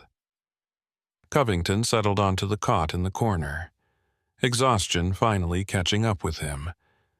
But as he lay there, listening to the wind howl outside and the creak of metal in the yard, he couldn't shake the feeling that something about this situation wasn't right. Hanlon had been too convenient, too perfectly positioned, and the way he'd looked at the Freightliner, not with the detached professionalism of a tow operator, but with something else: interest, calculation, like he was already figuring out what the truck and its cargo were worth. Covington woke to the sound of metal scraping against metal, a harsh grinding that pulled him from a restless sleep filled with dreams of sliding trucks and endless white roads. The office was dim, lit only by the faint gray light of dawn filtering through a grimy window. The wood stove had gone cold during the night, and his breath misted in the frigid air. He sat up on the cot, every muscle in his body stiff and aching, and reached for his phone. Still no service. The storm must have knocked out the cell towers, or maybe Sisters was just one of those mountain towns where coverage was spotty at best. He pulled on his boots and jacket, then stepped outside into the tow yard. The storm had passed, leaving behind a landscape transformed by snow. Everything was white. The vehicles, the ground, the roofs of the buildings, all buried under at least a foot of fresh powder. The sky was clear now, a brilliant blue that seemed almost unnatural after the claustrophobic grayness of the blizzard. Covington's breath plumed in the cold air as he walked toward the source of the noise. His Freightliner was parked where Hanlon had left it the night before, but now the hood was open and someone was working inside the engine compartment. Covington approached cautiously, boots crunching through the snow, and saw Hanlon bent over the engine, tools spread out on the fender. The tow operator looked up as Covington drew near, his face smudged with grease.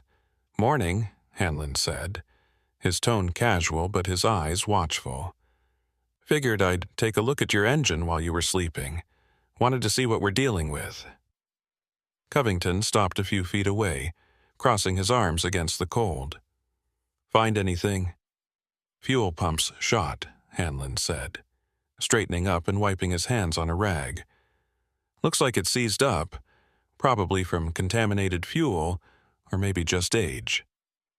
Hard to say without tearing it apart. You're going to need a replacement, and that's not something I keep in stock for a rig this size.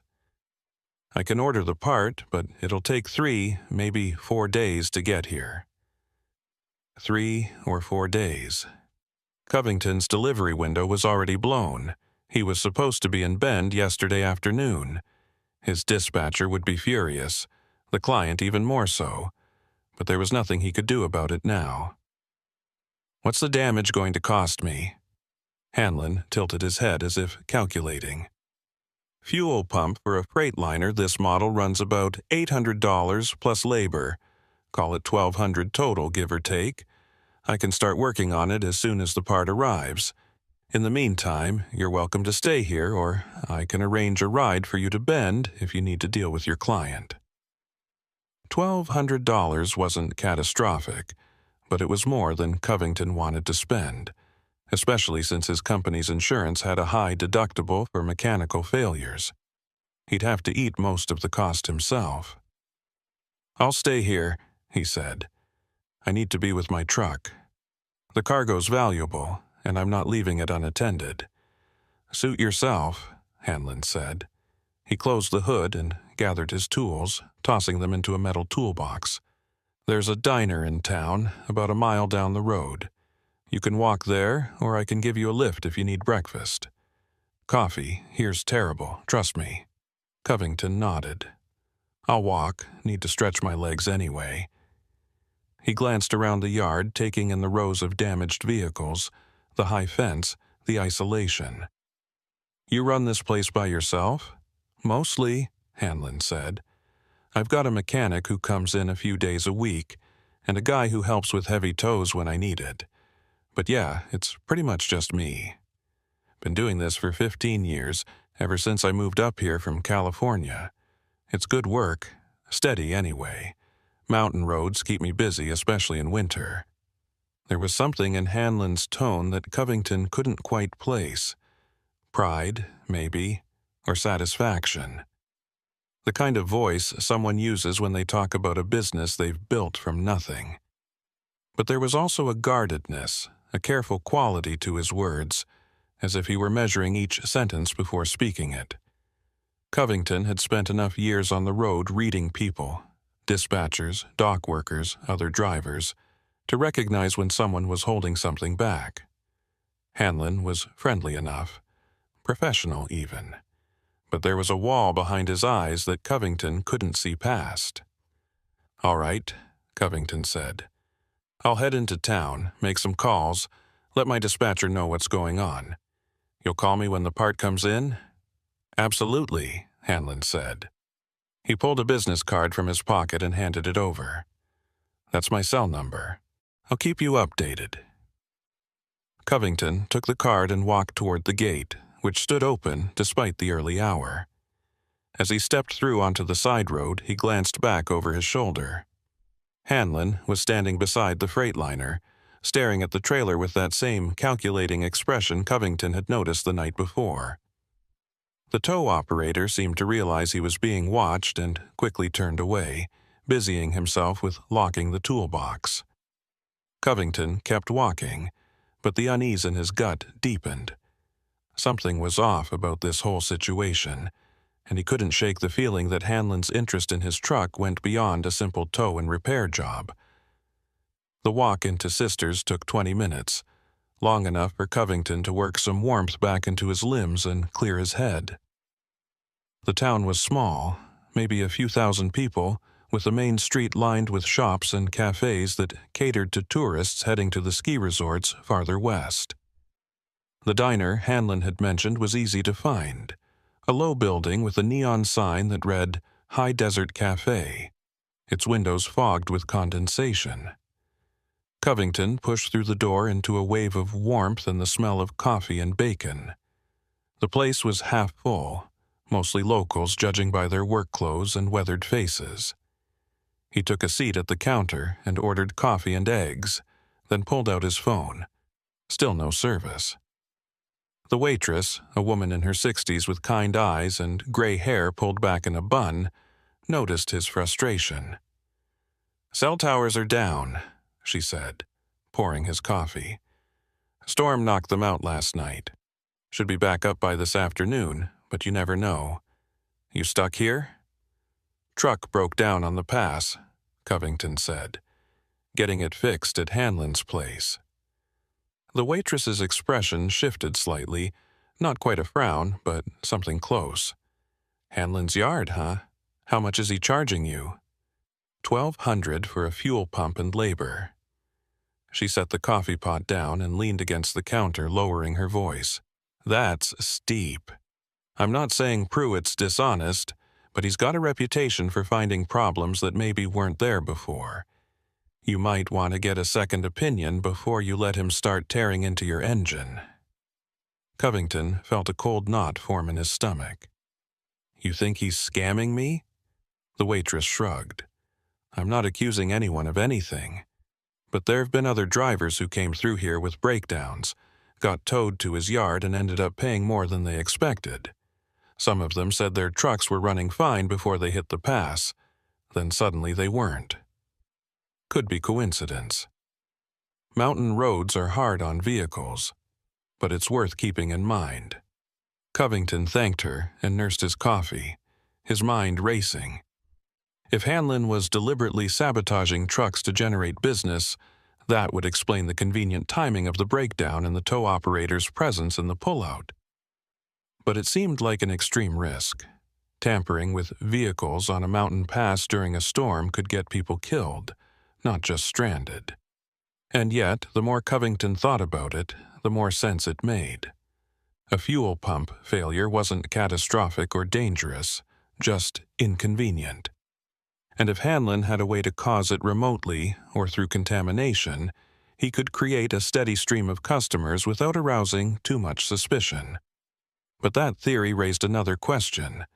How would Hanlon know which trucks to target? He couldn't sabotage every vehicle that came through the pass. That would draw too much attention. He'd need to be selective, choosing trucks with valuable cargo or drivers who were unlikely to make a fuss. Covington's load was worth $40,000, and he was an independent contractor working for a mid-sized company, not a major carrier with the resources to investigate every breakdown. He fit the profile perfectly. The waitress returned with his breakfast, and Covington ate mechanically, barely tasting the food. When he finished, he paid the bill and asked if there was a mechanic in town besides Hanlon. The waitress gave him directions to a small garage on the other side of Sisters, run by a man named Ed Talbot.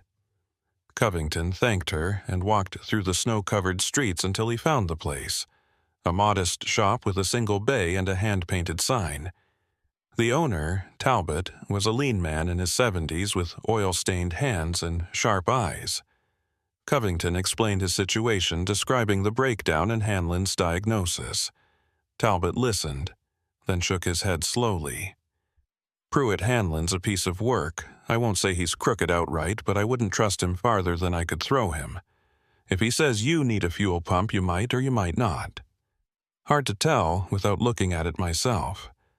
Problem is, your truck's in his yard, and he's not going to let me in there to check it." "Why not?" Covington asked. "Because he knows I'd call him out if he was pulling something," Talbot said.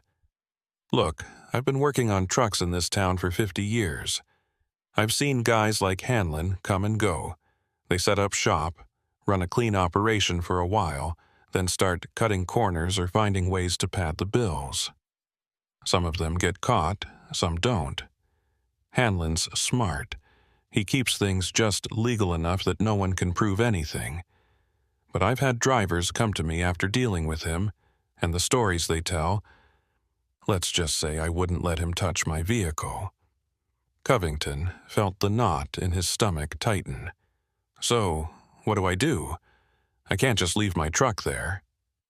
"You could file a complaint with the state. Get an inspector out here to look at it," Talbot said. "But that'll take days, maybe weeks. And in the meantime, your truck's sitting in his yard racking up storage fees. Or you could pay him, get your truck back, and chalk it up to bad luck. Neither option's great, but those are your choices." Covington thanked Talbot and walked back toward the tow yard, his mind churning. He needed evidence, something concrete that would prove Hanlon was running a scam. But how was he supposed to get it? He couldn't sneak into the yard at night. The fence was topped with barbed wire and probably alarmed. He couldn't confront Hanlon directly without risking his truck or his cargo, and he couldn't just walk away, not with $40,000 of equipment sitting unguarded in a yard run by someone he didn't trust. As he approached the gate, he saw a pickup truck parked near the office, a battered Ford with mud-caked fenders and a rusted tailgate. A woman was standing beside it, talking to Hanlon through the office window. She was in her 40s, dressed in ranch clothes, jeans, a heavy coat, work boots, with dark hair pulled back under a knit cap. Covington slowed his pace, lingering near the fence, trying to overhear the conversation without being obvious. "I'm telling you, Pruitt, that truck was running fine when I brought it in last week," the woman was saying, her voice sharp with frustration. "Now you're saying it needs a new transmission? That's a $5,000 repair. I didn't break it, Dinah, Hanlon replied, his tone patient but firm. I'm just telling you what I found. The transmission's shot. You can get a second opinion if you want, but you'll pay me for the diagnostic either way.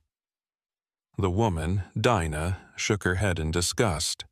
This is the third time in 2 years I've had a vehicle break down right after you towed it. You think I don't see the pattern? You're running some kind of scam, and I'm done with it. I'm calling the state police. Hanlon's expression didn't change, but his voice hardened. You do that, but until they show up, your truck stays in my yard, and the storage fees keep adding up. You want it back, you pay what you owe. Simple as that. Dinah stared at him for a long moment, then turned and stalked toward the gate.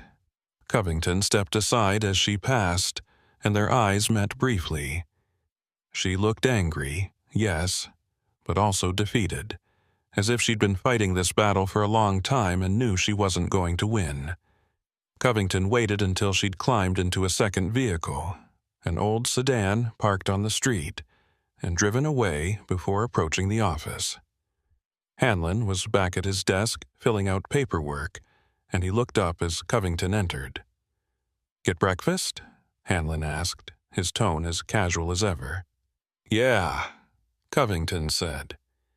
He hesitated, then decided to test the waters. Ran into someone at the diner who mentioned you've had some complaints, drivers saying they got overcharged. Hanlon's expression didn't flicker. People complain about everything. Comes with the business. If I fixed their truck for free, they'd complain about the wait time.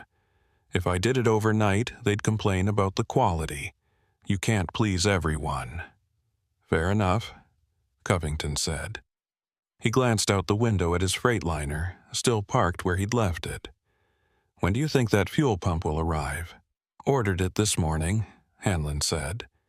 Should be here Thursday, maybe Friday if there are shipping delays. I'll call you as soon as it's in. Covington nodded and left the office. His mind made up. He wasn't going to sit around waiting for Hanlon to fix his truck or make the problem worse. He needed to find a way to inspect the Freightliner himself, see if the fuel pump really was broken or if Hanlon had tampered with it. And he needed to do it without Hanlon knowing. That meant waiting until dark, when the yard was closed and Hanlon had gone home. It was risky, possibly illegal, but Covington couldn't see any other option. He wasn't going to let himself be scammed, and he wasn't going to let his cargo sit in a yard run by someone he didn't trust. He spent the rest of the day walking around Sisters, killing time and planning his move. He bought supplies at a small hardware store, a flashlight, a set of basic tools, and a pair of bolt cutters in case he needed to get through the fence. He found a motel on the edge of town and checked in, paying cash to avoid leaving a paper trail. The room was cheap and drafty, with thin walls and a sagging bed, but it would do. As evening fell and the temperature dropped, Covington sat by the window, watching the street outside and waiting for full darkness. His phone finally regained service around 8 o'clock, and he immediately called his dispatcher to explain the situation. The conversation was tense. His dispatcher was unhappy about the delay and the cost, but there was nothing to be done now except wait for the repair and hope the client didn't cancel the contract. By 10 o'clock, the town was quiet. Covington pulled on his jacket and gloves, grabbed the flashlight and tools, and walked back toward the tow yard. The streets were deserted. Most of the businesses closed, only a few streetlights casting pools of yellow light on the snow. The yard's gate was locked, as he'd expected, and the office was dark. No vehicles in the lot, no sign of Hanlon. Covington circled the fence looking for a way in that wouldn't require cutting through the barbed wire. On the far side, he found a section where the chain link had sagged, creating a gap near the ground just large enough to squeeze through if he was careful. He dropped to his stomach and wriggled under the fence, the cold snow soaking through his clothes, then stood up on the other side, brushing himself off. The yard was eerie at night, the wrecked vehicles casting long shadows in the moonlight. Covington moved quickly but quietly, staying low and avoiding the open areas where he'd be visible from the street. His Freightliner was parked near the back, beside the garage building. He approached it cautiously, checking the cab door, locked as he'd left it. He used his key to open it and climbed inside, then popped the hood release. The metal creaked loudly in the silence, and Covington froze, listening. No sounds except the wind and the distant hum of traffic on the highway. He slid back out of the cab and raised the hood, shining his flashlight into the engine compartment. The fuel pump was right where it should be, bolted to the engine block. Covington leaned in, examining it closely. The casing was intact, no visible cracks or damage. He checked the fuel lines, looking for signs of contamination or tampering. Everything looked normal, too normal. If the pump had really failed catastrophically, as Hanlon had claimed, there should be evidence. Leaked fuel, burnt wiring, something. But there was nothing. Covington's suspicion deepened. He reached into the engine bay and tried to wiggle the fuel pump, testing its connections. It was solid, firmly attached, and when he tapped it with his knuckle, it sounded intact. Then he saw it, a small wire, disconnected, hanging loose near the fuel pump's electrical connector. It was barely visible in the dim light, but once he spotted it, everything made sense. Hanlon hadn't broken the fuel pump. He'd simply disconnected the wire that powered it, causing the engine to lose fuel pressure and stall. It was a simple, reversible sabotage that would look like a legitimate failure to anyone who didn't know what to look for. And once Hanlon replaced the pump, or more likely, just reconnected the wire and charged Covington $1,200, the truck would run fine again, and Covington would be none the wiser. Except now he was wiser. He'd caught Hanlon in the act, or at least found evidence of the scam. Covington pulled out his phone and took several photos of the disconnected wire, making sure the fuel pump and surrounding components were visible in each shot. Then he carefully reconnected the wire, snapping it back into its proper socket. He closed the hood as quietly as he could and climbed back into the cab. The key was still in the ignition where he'd left it. He turned it, holding his breath. The engine cranked once, twice, then roared to life, running smoothly. No sputtering, no warning lights, no problems at all. Covington let the engine idle for a moment, his hands trembling with a mixture of anger and relief. Hanlon had lied. The truck had never been broken, and if Hanlon was willing to sabotage his vehicle for a $1,200 payday, what else was he capable of? Covington shut off the engine and sat in the darkness, trying to decide his next move. He could drive out of the yard right now, smash through the gate if he had to, and get the hell away from Sisters and Pruitt Hanlon. But that would mean leaving without proof, without a way to hold Hanlon accountable for what he'd done. And more importantly, it would mean abandoning the woman he'd seen earlier, Dinah, who was clearly dealing with the same scam and didn't have the resources to fight back. No, Covington decided. He wasn't going to run. He was going to expose Hanlon, document the scam, and make sure no other driver got caught in this trap. But he needed help. Someone local, someone who knew the system and could back up his claims. He thought of the waitress at the diner, the mechanic Ed Talbot, and the woman Dinah. Between them, they might have enough evidence and testimony to bring Hanlon down. Covington climbed out of the truck and carefully lowered the hood, then made his way back across the yard toward the gap in the fence. As he slipped under the chain link and back onto the street, he glanced over his shoulder one last time. The yard was still and silent, the vehicles locked behind their fence like prisoners. But not for long. Covington was going to make sure of that. Covington returned to his motel room just after midnight, his clothes damp from crawling under the fence and his mind racing with what he'd discovered. He sat on the edge of the bed, reviewing the photos on his phone. Clear images of the disconnected wire, the fuel pump housing, the electrical connector. It was solid evidence enough to prove that Hanlon had sabotaged his truck. But evidence alone wouldn't be enough to shut down the operation. He needed witnesses, documentation, and most importantly, he needed to understand the full scope of what Hanlon was doing. If the tow operator was running this scam on multiple drivers, there had to be a paper trail. Invoices, repair orders, complaints filed with the state. Covington just had to find it. He lay back on the thin mattress, staring at the water-stained ceiling, and tried to piece together a plan. First thing in the morning, he'd track down Dinah Mercier and show her the photos.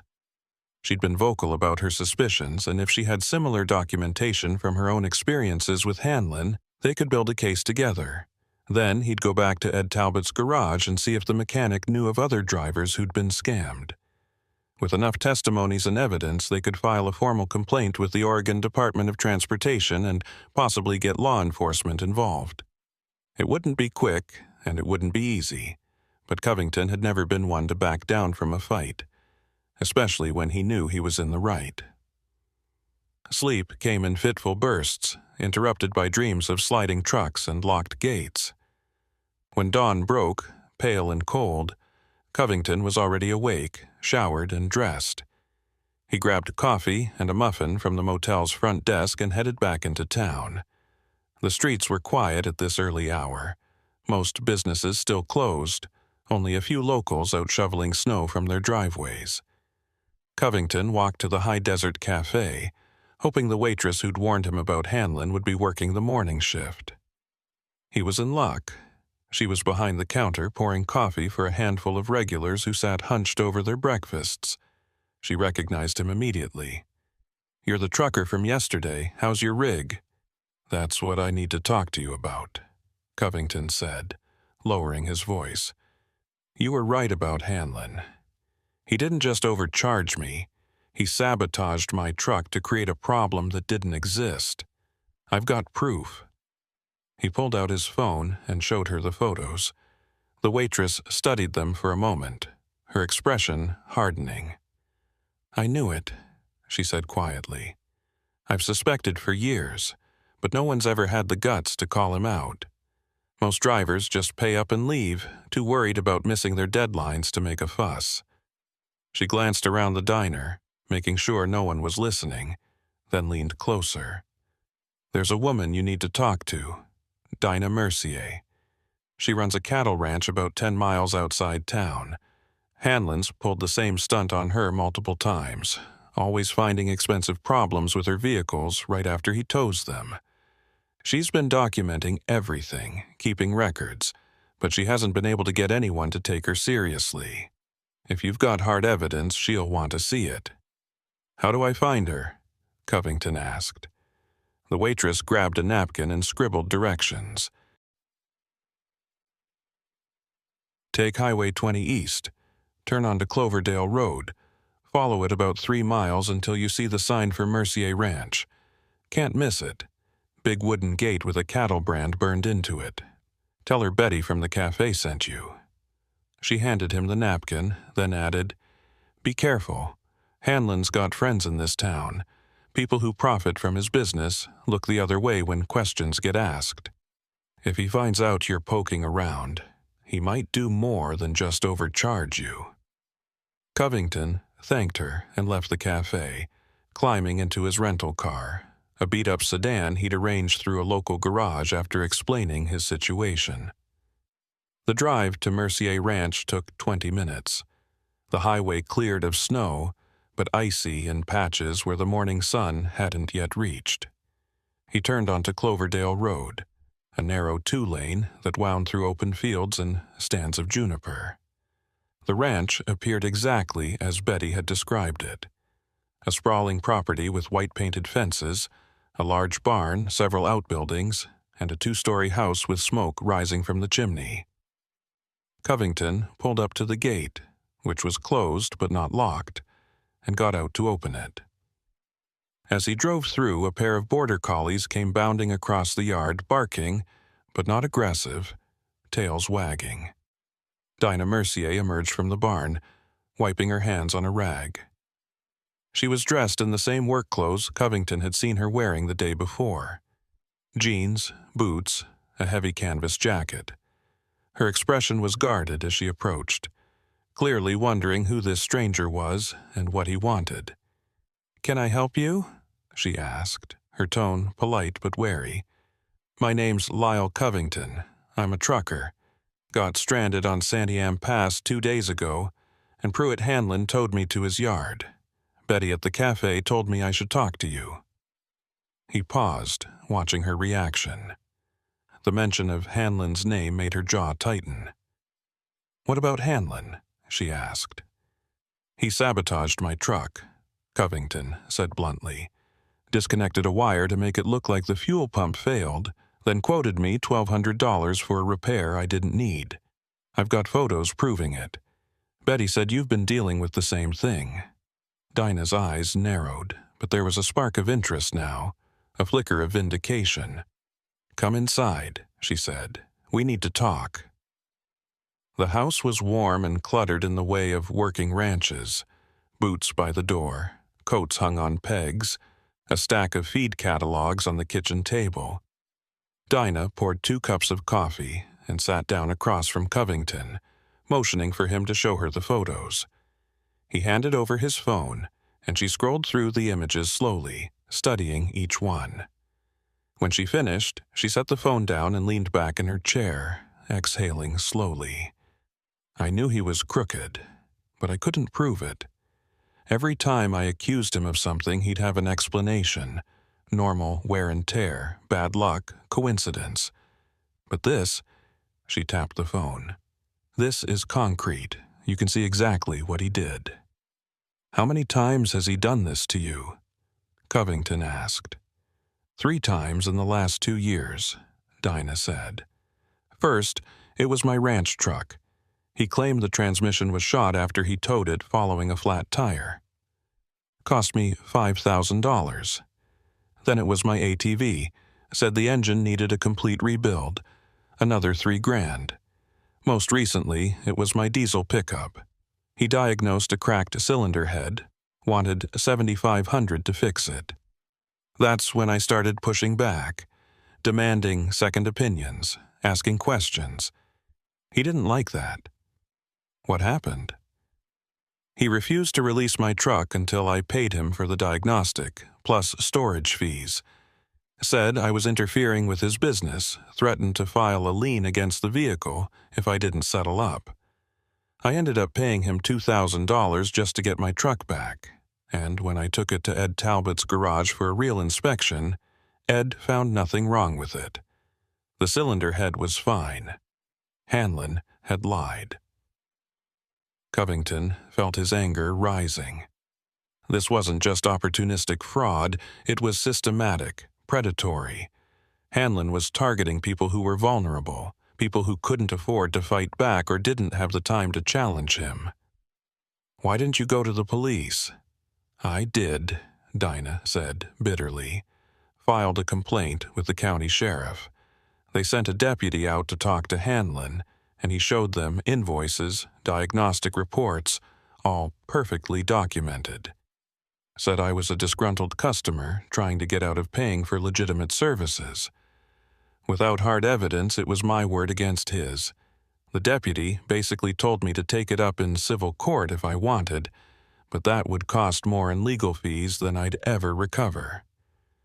So he's been getting away with it because no one can prove anything," Covington said.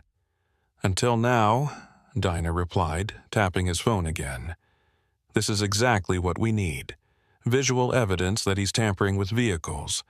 If we can show this to the right people, state investigators, maybe the Attorney General's office, they'll have to take it seriously." Covington nodded. "I'm planning to file a complaint with the Oregon DOT, but I want to make sure we've got everything documented. Your experiences, mine, anyone else who's been scammed. The more evidence we have, the stronger the case." Dinah stood up and walked to a filing cabinet in the corner of the kitchen. She pulled out a thick folder and dropped it on the table. I've been keeping records of everything. Invoices, receipts, repair estimates from Ed Talbot showing what Hanlon charged versus what the actual problems were. I've also got notes from conversations with other people in town. Ranchers, loggers, even a few truckers who stopped through and got caught in his net. Most of them didn't want to go on record, too scared of retaliation, but they talked to me off the books. Covington opened the folder and flipped through the documents. It was meticulous. Dates, amounts, descriptions of the alleged problems and the actual conditions of the vehicles. Dinah had been building a case for months, maybe longer, just waiting for someone with concrete evidence to come forward. "This is incredible," he said. "With this and my photos, we can make a real case." "There's one more thing," Dinah said. She pulled out a separate folder, this one labeled Insurance Claims. "Hanlon doesn't just overcharge his customers. He's also filing fraudulent insurance claims. I got copies of some of his submissions to insurance companies claiming he did work he never did, inflating costs, billing for parts he never installed. If we can get this in front of an insurance fraud investigator, he's looking at criminal charges, not just civil penalties." Covington stared at the documents, his mind racing. This was bigger than he'd realized. Hanlon wasn't just running a shady tow operation. He was committing insurance fraud on a scale that could land him in prison for years. "How'd you get these?" Dinah smiled faintly. "I've got a friend who works at one of the insurance companies Hanlon deals with. She pulled some records for me off the books.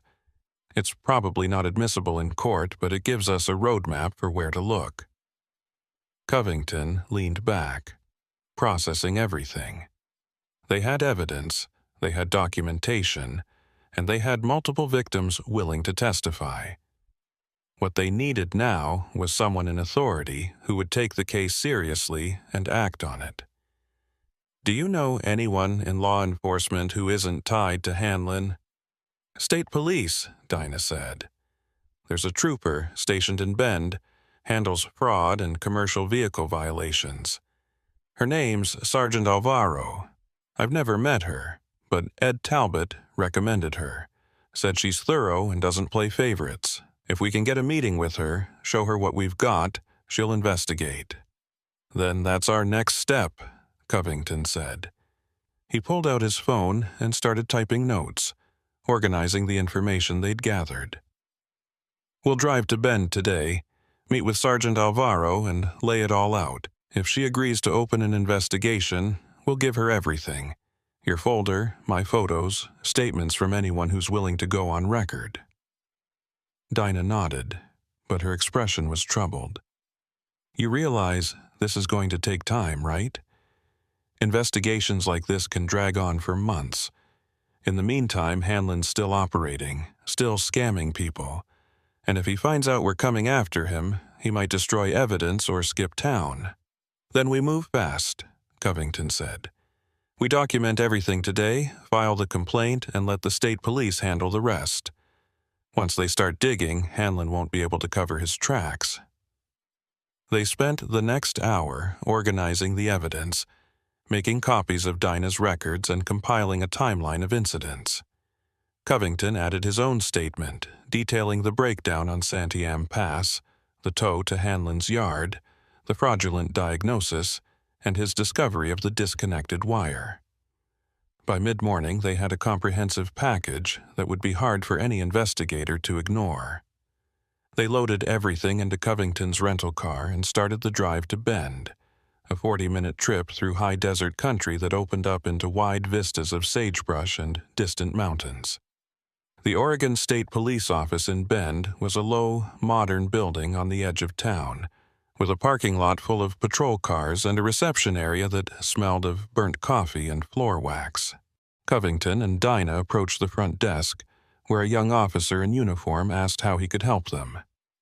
"We need to speak with Sergeant Alvaro," Covington said. "It's regarding a fraud case, commercial vehicle tampering and insurance fraud." The officer picked up a phone, spoke briefly, then nodded. "She'll be out in a minute. Have a seat." They waited in the lobby, the folder of evidence sitting on Dinah's lap like a bomb waiting to detonate. After about 5 minutes, a door opened and a woman in plain clothes emerged. She was in her 40s with dark hair pulled back in a ponytail and sharp, assessing eyes. "I'm Sergeant Alvaro," she said. "You wanted to talk about a fraud case?" Covington stood and extended his hand. "Lyle Covington, this is Dinah Mercier. We've got evidence of systematic vehicle tampering and insurance fraud being committed by a tow operator in Sisters. We'd like to file a formal complaint and request an investigation." Alvaro's expression didn't change, but her eyes sharpened with interest. "Come back to my office. Let's see what you've got." They followed her down a hallway lined with filing cabinets and into a small office cluttered with case files and computer printouts. Alvaro gestured for them to sit, then took her own seat behind the desk. "All right, start from the beginning." Covington told the story. His breakdown on the pass, the convenient appearance of Hanlon's tow truck, the fraudulent diagnosis, his nighttime investigation, and the discovery of the disconnected wire. He showed Alvaro the photos, walking her through each image, explaining what she was seeing. Then Dinah took over, describing her own experiences with Hanlon, the repeated scams, the invoices, and the documentation she'd compiled. She handed over the folder, and Alvaro spent the next 20 minutes reviewing every page, occasionally asking questions or making notes on a legal pad. When she finally looked up, her expression was grim. "This is solid, better than most fraud cases I see. You've got photographic evidence, financial records, multiple victims, and a clear pattern of behavior. I can open an investigation immediately, and based on what you're showing me, I'll recommend criminal charges. Vehicle tampering, fraud, possibly racketeering if we can prove he's been doing this systematically over multiple years." Covington felt a wave of relief. "What happens next?" "I'll contact the county prosecutor's office and brief them on the case," Alvaro said. "We'll need to get search warrants for Hanlon's property, his yard, his office, his financial records. We'll also need to interview other victims, collect additional evidence, and document the full scope of his operation. This is going to take time, probably several weeks at minimum. In the meantime, I need both of you to avoid any contact with Hanlon. Don't confront him. Don't tip him off that we're investigating. If he suspects we're coming, he'll start covering his tracks." "What about my truck?" Covington asked. "It's still in his yard." Alvaro considered this. "We'll include it in the search warrant. Once we execute the warrant, we'll secure all vehicles on the property as evidence. You'll get your truck back, but it might take a few days. Can you live with that?" Covington nodded. He'd already missed his delivery deadline, and his dispatcher had reassigned the load. A few more days wouldn't make much difference at this point. "I can live with it." "Good," Alvaro said. She stood and shook both their hands. "You did the right thing coming forward. A lot of people wouldn't have. They would have just paid up and moved on, but because you didn't, we're going to be able to stop this guy before he hurts anyone else." Covington and Dinah left the state police office and walked back to the rental car, neither speaking for a long moment. Finally, Dinah broke the silence. "Think she'll really follow through?" "Yeah," Covington said. "I think she will. She didn't seem like the type to let something like this slide." "Good," Dinah said. "Because I'm tired of guys like Hanlon getting away with it. Tired of being told there's nothing I can do, that it's just bad luck or my word against his. Maybe this time it'll be different." They drove back to Sisters in silence, the high desert landscape rolling past in shades of brown and white. When they reached the town, Covington dropped Dinah off at her ranch, promising to stay in touch as the investigation progressed. She thanked him, her handshake firm and sincere, and he watched her walk back toward the barn, the border collies trailing at her heels. Then he drove back to his motel, exhausted but satisfied. He'd done what he could. The rest was up to Sergeant Alvaro and the legal system. 3 days later, just before dawn, a convoy of state police vehicles descended on Hanlon's tow yard. Sergeant Alvaro led the operation, armed with search warrants and a team of investigators. They found exactly what Covington and Dinah had suspected: a systematic operation built on fraud. Hanlon's office records revealed dozens of inflated invoices, fake repair orders, and insurance claims for work never performed. His computer contained spreadsheets tracking which vehicles to target, based on their cargo value and the likelihood that the drivers would pay without questioning the charges. In the garage, investigators found tools specifically designed for quickly disconnecting electrical components without leaving obvious signs of tampering: wire pullers, specialized pliers, magnetic clamps. Most damning of all, they found a notebook in Hanlon's desk drawer, filled with handwritten notes documenting his methods. He'd been refining his scam for years, learning from mistakes, adapting his approach based on which lies worked best and which victims were most likely to push back. The notebook read like a manual for fraud: step-by-step instructions on how to disable vehicles, how to write convincing diagnostic reports, how to intimidate customers who ask too many questions. It was arrogance, pure and simple, a belief that he was too smart to get caught. Pruitt Hanlon was arrested at his home that morning, still in his bathrobe, a cup of coffee in his hand when the officers knocked on his door. He didn't resist, didn't protest, just asked for his lawyer and remained silent through the entire booking process. The charges were extensive: 23 counts of fraud, 15 counts of vehicle tampering, 8 counts of insurance fraud, and multiple counts of racketeering and conspiracy. Bail was set at $500,000, which Hanlon couldn't make. He sat in the Deschutes County Jail for the next 6 months while prosecutors built their case. The investigation expanded quickly, revealing that Hanlon had been operating his scam for at least 7 years, possibly longer. Investigators identified 42 victims, including truckers, ranchers, loggers, and tourists passing through the area. The total financial damage exceeded $300,000. Some victims had filed complaints over the years, but without hard evidence, those complaints had gone nowhere. Now, with Covington's photos and Dinah's meticulous documentation, prosecutors had everything they needed to build an airtight case. The trial began in October, held in the Deschutes County Courthouse in Bend. Covington flew back from Oregon to testify, spending 2 days on the stand describing his experience on Santiam Pass and his discovery of the disconnected wire. Dinah testified as well, detailing her repeated encounters with Hanlon and the financial toll his fraud had taken on her ranch.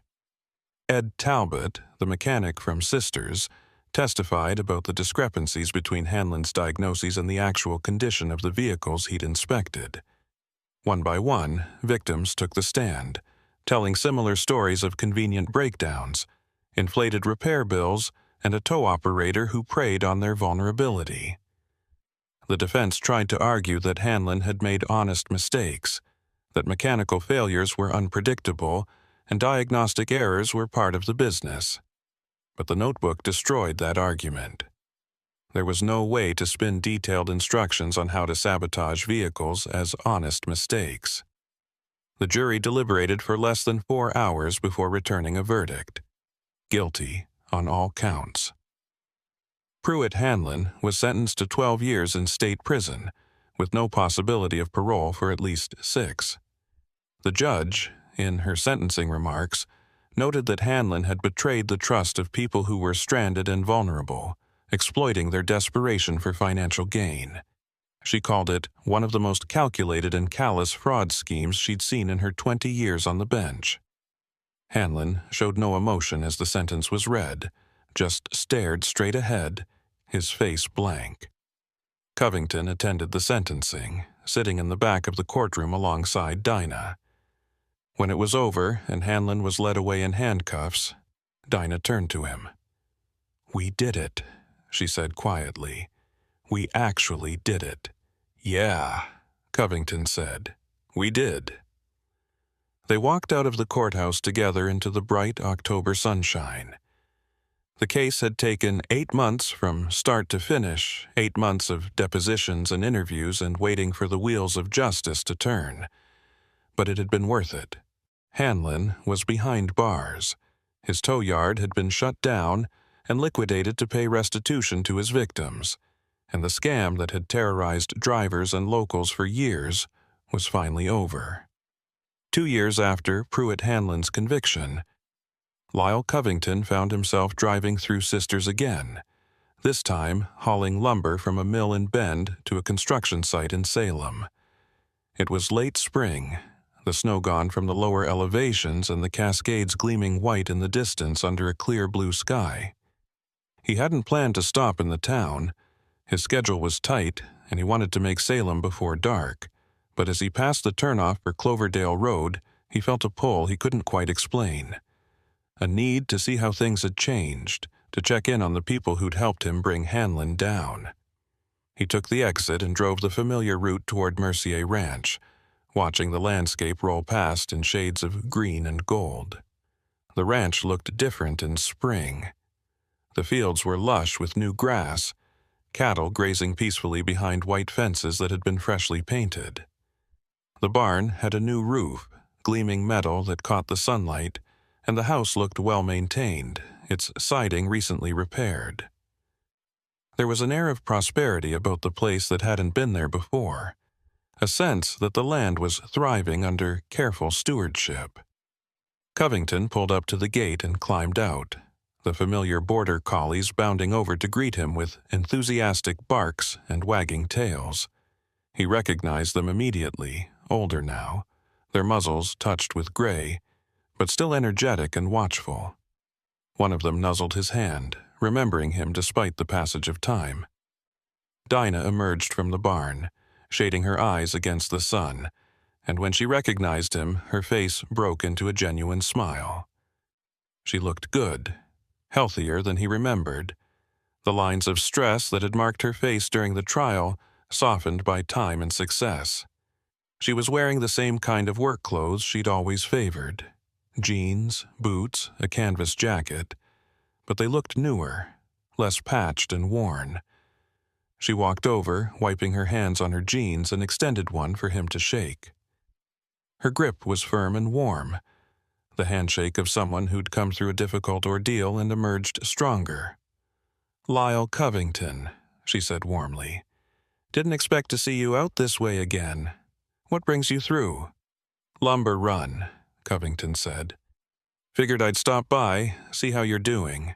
Place looks good. You've made some improvements." Dinah glanced back at the barn and nodded, pride evident in her expression.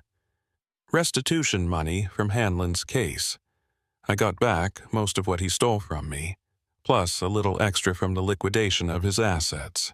Used it to fix up the place, upgrade some equipment, put in a new irrigation system last fall, repaired all the fencing, bought 3 new breeding cows. First time in years I've been able to invest in the ranch instead of just patching holes and praying nothing else breaks." She gestured toward the house. "Come in, have some coffee. I want to hear how you've been."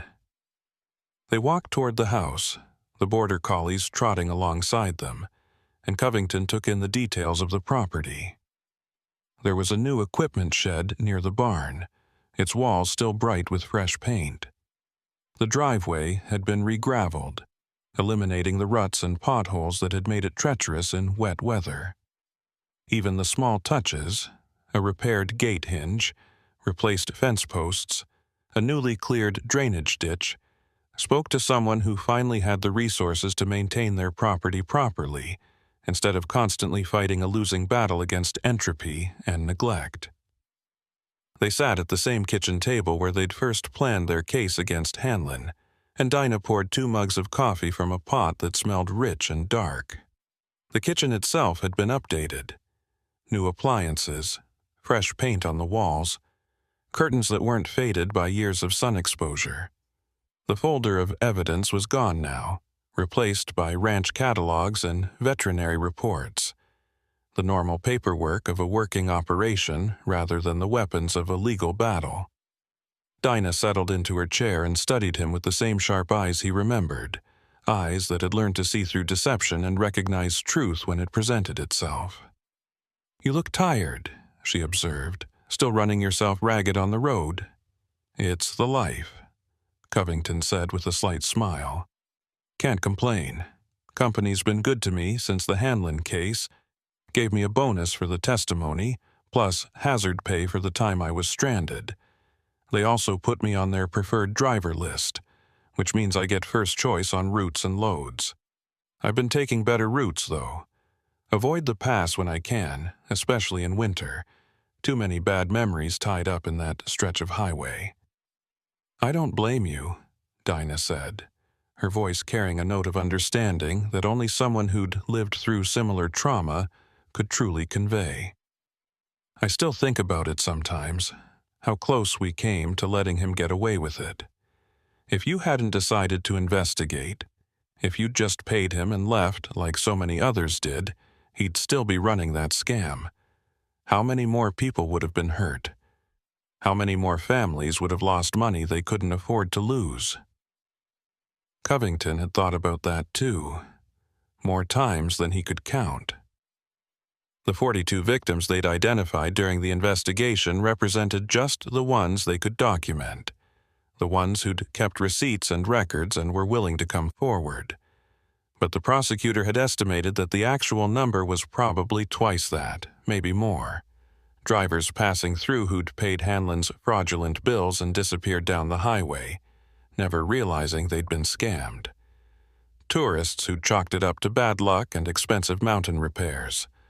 Local residents who'd been too intimidated or too exhausted to fight back.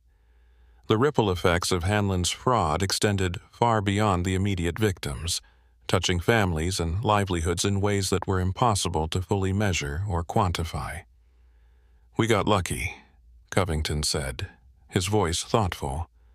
"Right place, right time, and stubborn enough not to let it go. If any one thing had been different, if I'd been less suspicious, if you hadn't kept those records, if Sergeant Alvaro hadn't taken us seriously, Hanlon would still be out there."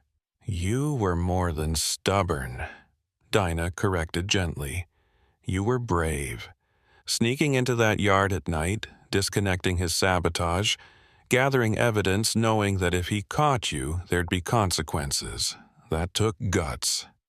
A lot of people would have been too scared, would have convinced themselves it wasn't worth the risk."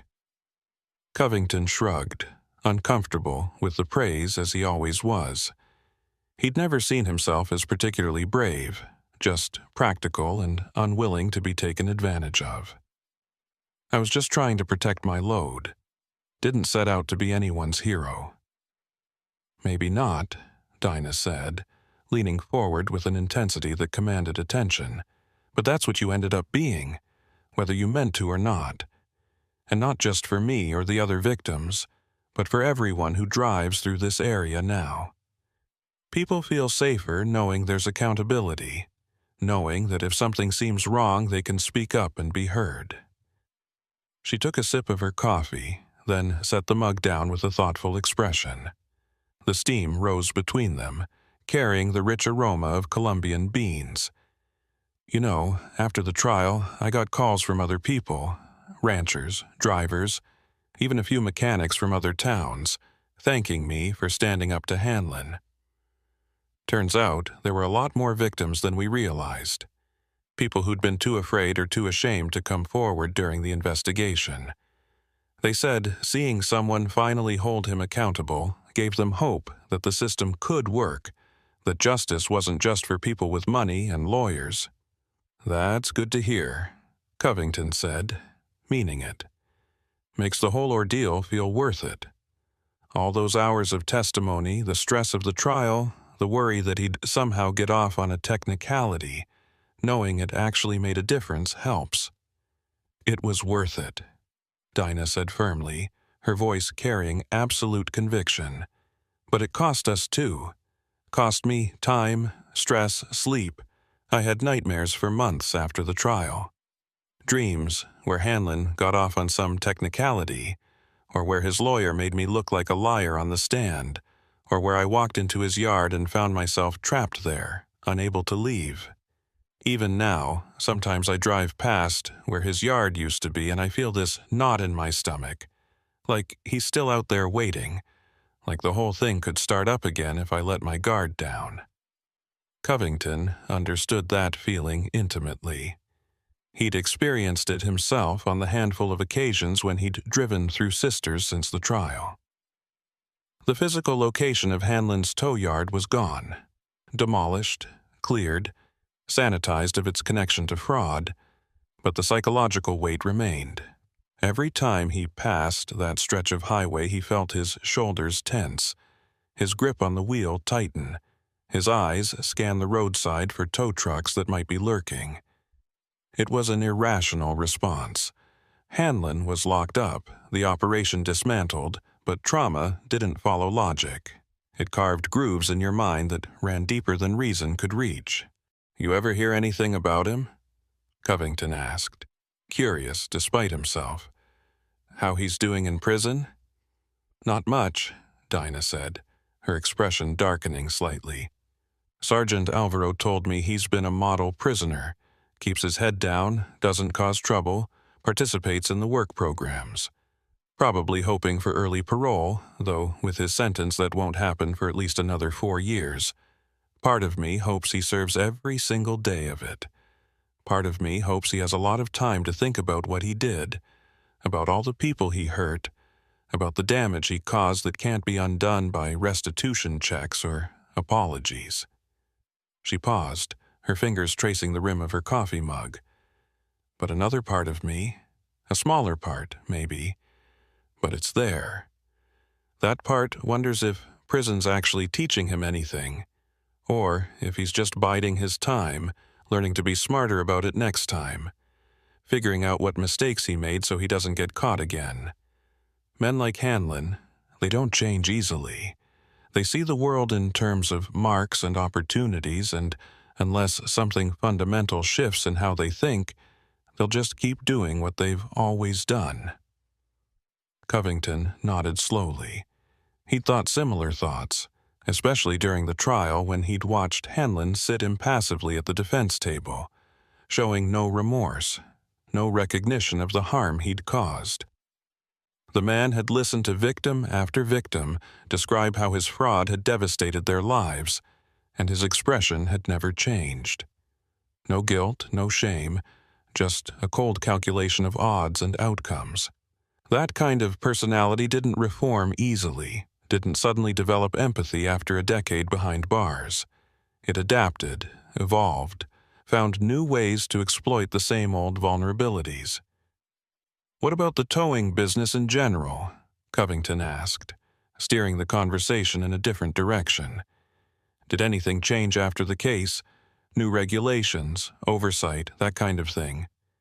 "Some," Dinah said, her tone brightening slightly at the shift to more constructive topics.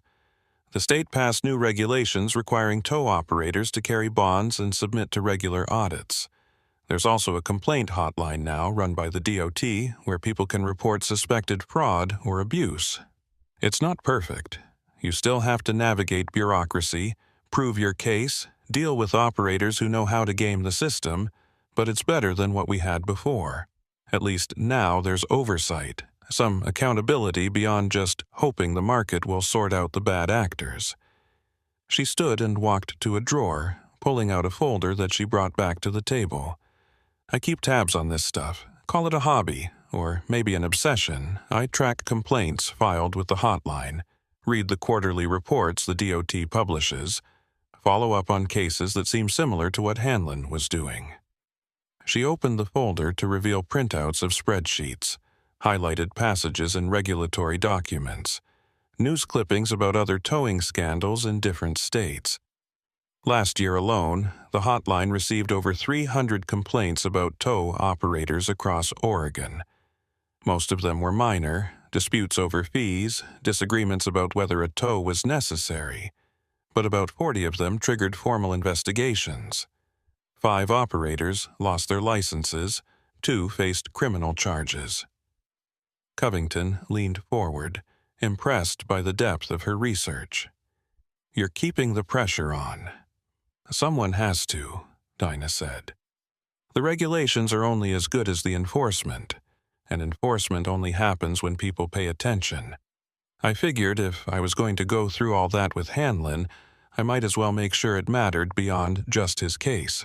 So I watch, I document, I call out patterns when I see them. Sometimes I'm ignored, sometimes people tell me I'm being paranoid, but sometimes I catch something real, and I can point investigators toward problems before they get as bad as Hanlon's operation was." She closed the folder and pushed it aside. "There's a tow operator up in Klamath Falls right now who's showing some of the same signs Hanlon did. Unusually high rates, vehicles that always seem to need expensive repairs after being towed, customers who complain but can't prove anything. I've been forwarding information to the DOT, encouraging other victims to file complaints. We'll see if it goes anywhere." Covington felt a surge of respect for this woman who'd turned her trauma into action, who'd refused to let her experience with Hanlon be the end of the story. "That's impressive, Dinah. Really impressive." She waved off the compliment, but he could see she appreciated it. "It's just staying vigilant. You do the same thing on the road, don't you? You see something that doesn't feel right, you pay attention, you take precautions. That's all I'm doing, paying attention to patterns, trusting my instincts, refusing to believe that, because we got Hanlon, the problem's solved forever." They talked for another hour, swapping stories about the past 2 years. Covington told her about some of the runs he'd made: a haul to Montana during a spring blizzard, a breakdown in Nevada that turned out to be legitimate and was fixed by an honest mechanic, a close call with a drunk driver in Idaho. Dinah told him about the ranch, the new breeding program she'd started, a difficult calving season, the ongoing battle with predators that saw her cattle as easy meals. The conversation was easy, comfortable, the kind that only happens between people who've been through something significant together and emerged with mutual respect intact. Finally, Covington glanced at his watch and realized how much time had passed. "I should get back on the road. Still got 4 hours to Salem, and I want to make it before dark. They're predicting rain tonight, and I'd rather not be driving through the valley in a downpour." Dinah walked him to the door, the border collies trailing behind, sensing his departure. As Covington stepped outside into the warm spring air, she put a hand on his arm, stopping him. "Listen, I know we didn't know each other long, and we only worked together because circumstances forced us to. But I want you to know you made a difference, not just for me but for a lot of people. Don't forget that. Don't let the years and the miles blur what you did." Covington met her eyes and nodded, genuinely moved by her words. "You too, Dinah. Couldn't have done it without you. Your documentation, your willingness to stand up in court, that was the foundation of everything. I just provided the smoking gun. You provided the entire arsenal."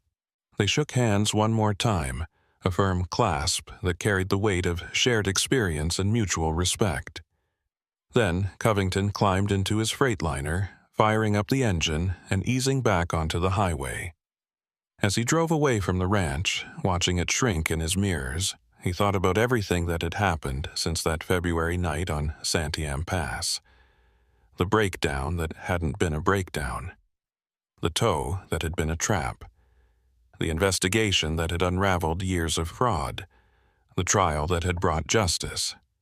And the aftermath, this moment right now, driving through spring sunshine on a road that felt a little bit safer because people had refused to accept that predators could operate with impunity.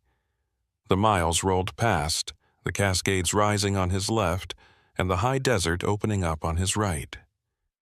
Covington kept his hand steady on the wheel, his eyes on the road ahead, and his mind on the drivers who would come after him. The ones who'd travel these same highways, haul the same loads, face the same risks and challenges. Maybe some of them would encounter another Pruitt Hanlon, another predator waiting in the shadows to exploit their vulnerability. But now, at least, there was a precedent. There was a story they could point to and say, someone fought back once, someone won, and if it happened before, it could happen again. 4 hours later, as the sun was beginning its descent toward the Coast Range, Covington pulled into the construction site in Salem and delivered his lumber load. The foreman signed off on the paperwork, complimenting him on the condition of the cargo. No damage, properly secured, delivered exactly on schedule. It was routine praise, the kind every driver hoped to receive, but it felt good nonetheless. A reminder that most of the time, the job was just the job. Pick up a load, drive carefully, deliver safely, move on to the next one. The dramatic incidents, the fights against fraud and corruption, those were the exceptions rather than the rule. Most days were just miles and deadlines and the satisfaction of work done competently. As he secured his empty trailer for the return trip, his phone buzzed with a message from his dispatcher. Another load waiting in Portland, heading east to Boise, departure tomorrow morning at 6. Covington confirmed the assignment and started the drive toward Portland, the evening light fading to dusk as he merged onto I-5. The highway was busy with commuter traffic, cars and trucks jockeying for position, everyone trying to get home or get to their next destination. He kept his speed steady, maintained proper following distance, and let the familiar rhythm of the road settle over him like a comfortable old coat. Covington thought about home, his small apartment in Eugene, modest but comfortable, filled with books and photographs from 3 decades on the road. Framed pictures on the walls showed him standing beside various trucks he'd driven over the years, each one representing a different chapter of his life. There was one photo in particular he treasured, himself and Dinah on the courthouse steps after Hanlon's conviction, both looking exhausted but vindicated, flanked by Sergeant Alvaro and a handful of other victims who'd testified. He'd framed it and hung it in a place of honor, a reminder of what could be accomplished when people refused to be victims. He'd be at his apartment by midnight if traffic cooperated, could sleep in his own bed for once instead of a truck stop bunk or a cheap motel. The prospect was appealing, but it also felt temporary, like a brief pause between journeys rather than a true destination. The road was where he belonged, where he'd always belonged, and he knew he'd be back on it tomorrow, chasing the next load, the next deadline, the next mile. That was the life he'd chosen, and despite everything, the dangers, the stress, the encounters with people like Hanlon, he wouldn't trade it for anything. But the road had changed, or maybe he had changed, or maybe both. He no longer saw it as just a ribbon of asphalt connecting cities and towns, a blank canvas where nothing mattered except arrival and departure. He saw it now as something more complex and nuanced, a network of lives and livelihoods, a place where people were vulnerable but also resilient, where bad things happened but good people fought back. Hanlon had tried to turn the road into his personal hunting ground, a place where he could prey on the stranded and desperate without consequences. But he'd failed, brought down by a trucker who refused to be a victim and a rancher who refused to stay silent. That was the real lesson of Santiam Pass, the truth that Covington carried with him on every subsequent journey. Not that the road was dangerous, he'd always known that, but that people were stronger than the dangers they faced, stronger and more resourceful, capable of fighting back when they had to, capable of building systems and networks that protected the vulnerable instead of exploiting them. The regulations that came after Hanlon's conviction, the hotline that gave victims a voice, the increased scrutiny on tow operators, all of those things existed because people had refused to accept fraud as just the cost of doing business in remote areas. Covington reached Portland just after 10 o'clock, and navigated through the city streets to his apartment complex in the St. John's neighborhood. He parked the Freightliner in the lot reserved for commercial vehicles, locked the cab with the practiced efficiency of someone who'd performed the routine thousands of times, and walked to his unit on the second floor. Inside, everything was as he'd left it. Clean, quiet, familiar. The small space that held his life when he wasn't on the road. He dropped his bag by the door, kicked off his boots, and collapsed onto the couch, exhaustion finally catching up with him. But before he let himself drift off to sleep, he pulled out his phone and sent a text message to Dinah. Made it to Salem. Delivered clean. Thanks for the coffee and the conversation. Stay safe out there. Her response came a few minutes later. You too, Lyle. Drive careful. And thanks for stopping by. Means more than you know. Covington set the phone aside and closed his eyes, the sounds of the city filtering through the window. Distant traffic on Lombard Street. A dog barking somewhere in the neighborhood. Voices from a neighboring apartment where a family was having dinner. Normal sounds. The soundtrack of normal life. Tomorrow, he'd be back on the road, heading east through the Cascades again, probably taking Highway 20 past Sisters and Bend, maybe even past the spot where Hanlon's yard used to be. He'd drive past it, and he'd remember everything that had happened there. But he wouldn't be afraid, wouldn't let the memory poison the road for him, because the road belonged to people like him and Dinah. People who worked hard, played by the rules, and refused to let predators dictate the terms of their existence. It belonged to the honest mechanics like Ed Talbot, who called out fraud when they saw it, to the waitresses like Betty, who warned vulnerable travelers, to the investigators like Sergeant Alvaro, who took complaints seriously even when it would have been easier to dismiss them.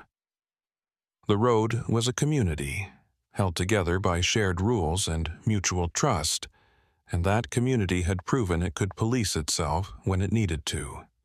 Years later, when Covington finally retired from trucking at the age of 65, he would look back on the Santiam Pass incident as the defining moment of his career.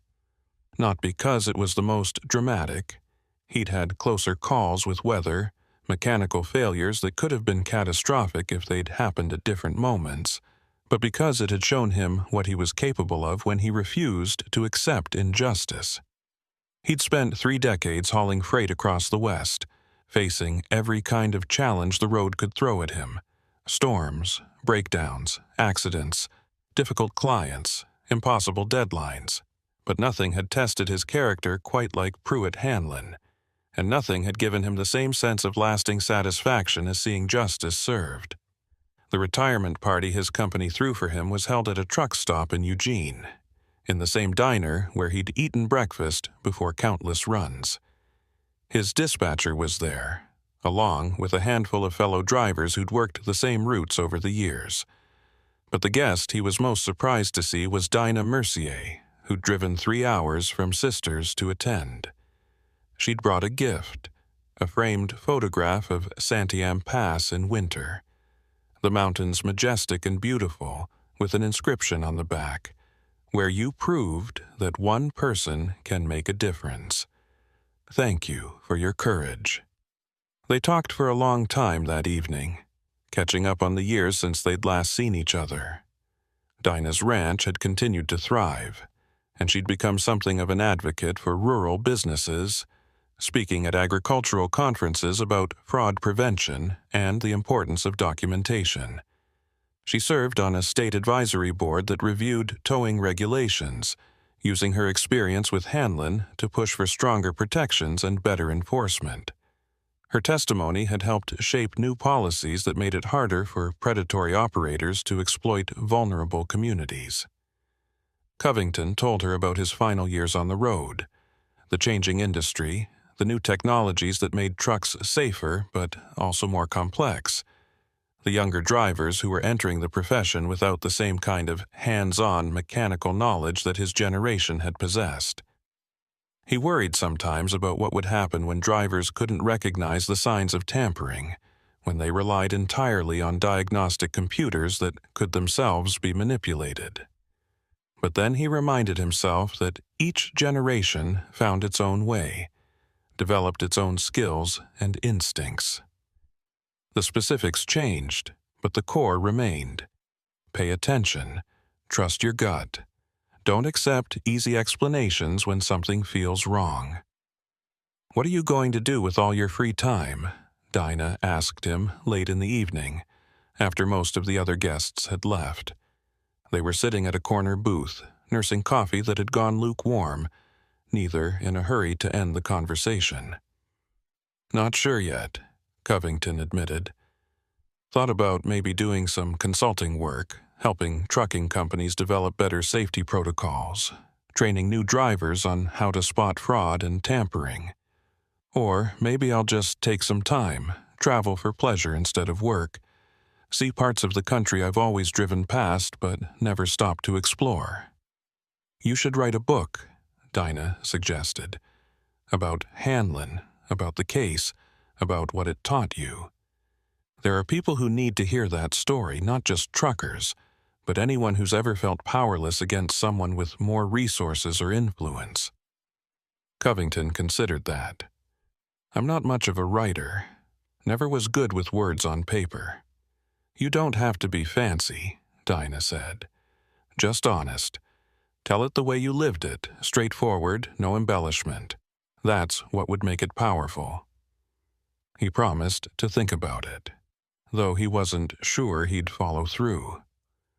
Writing felt too introspective, too focused on himself when the story had really been about all of them. Dinah, Sergeant Alvaro, the other victims, even Ed Talbot and Betty the waitress.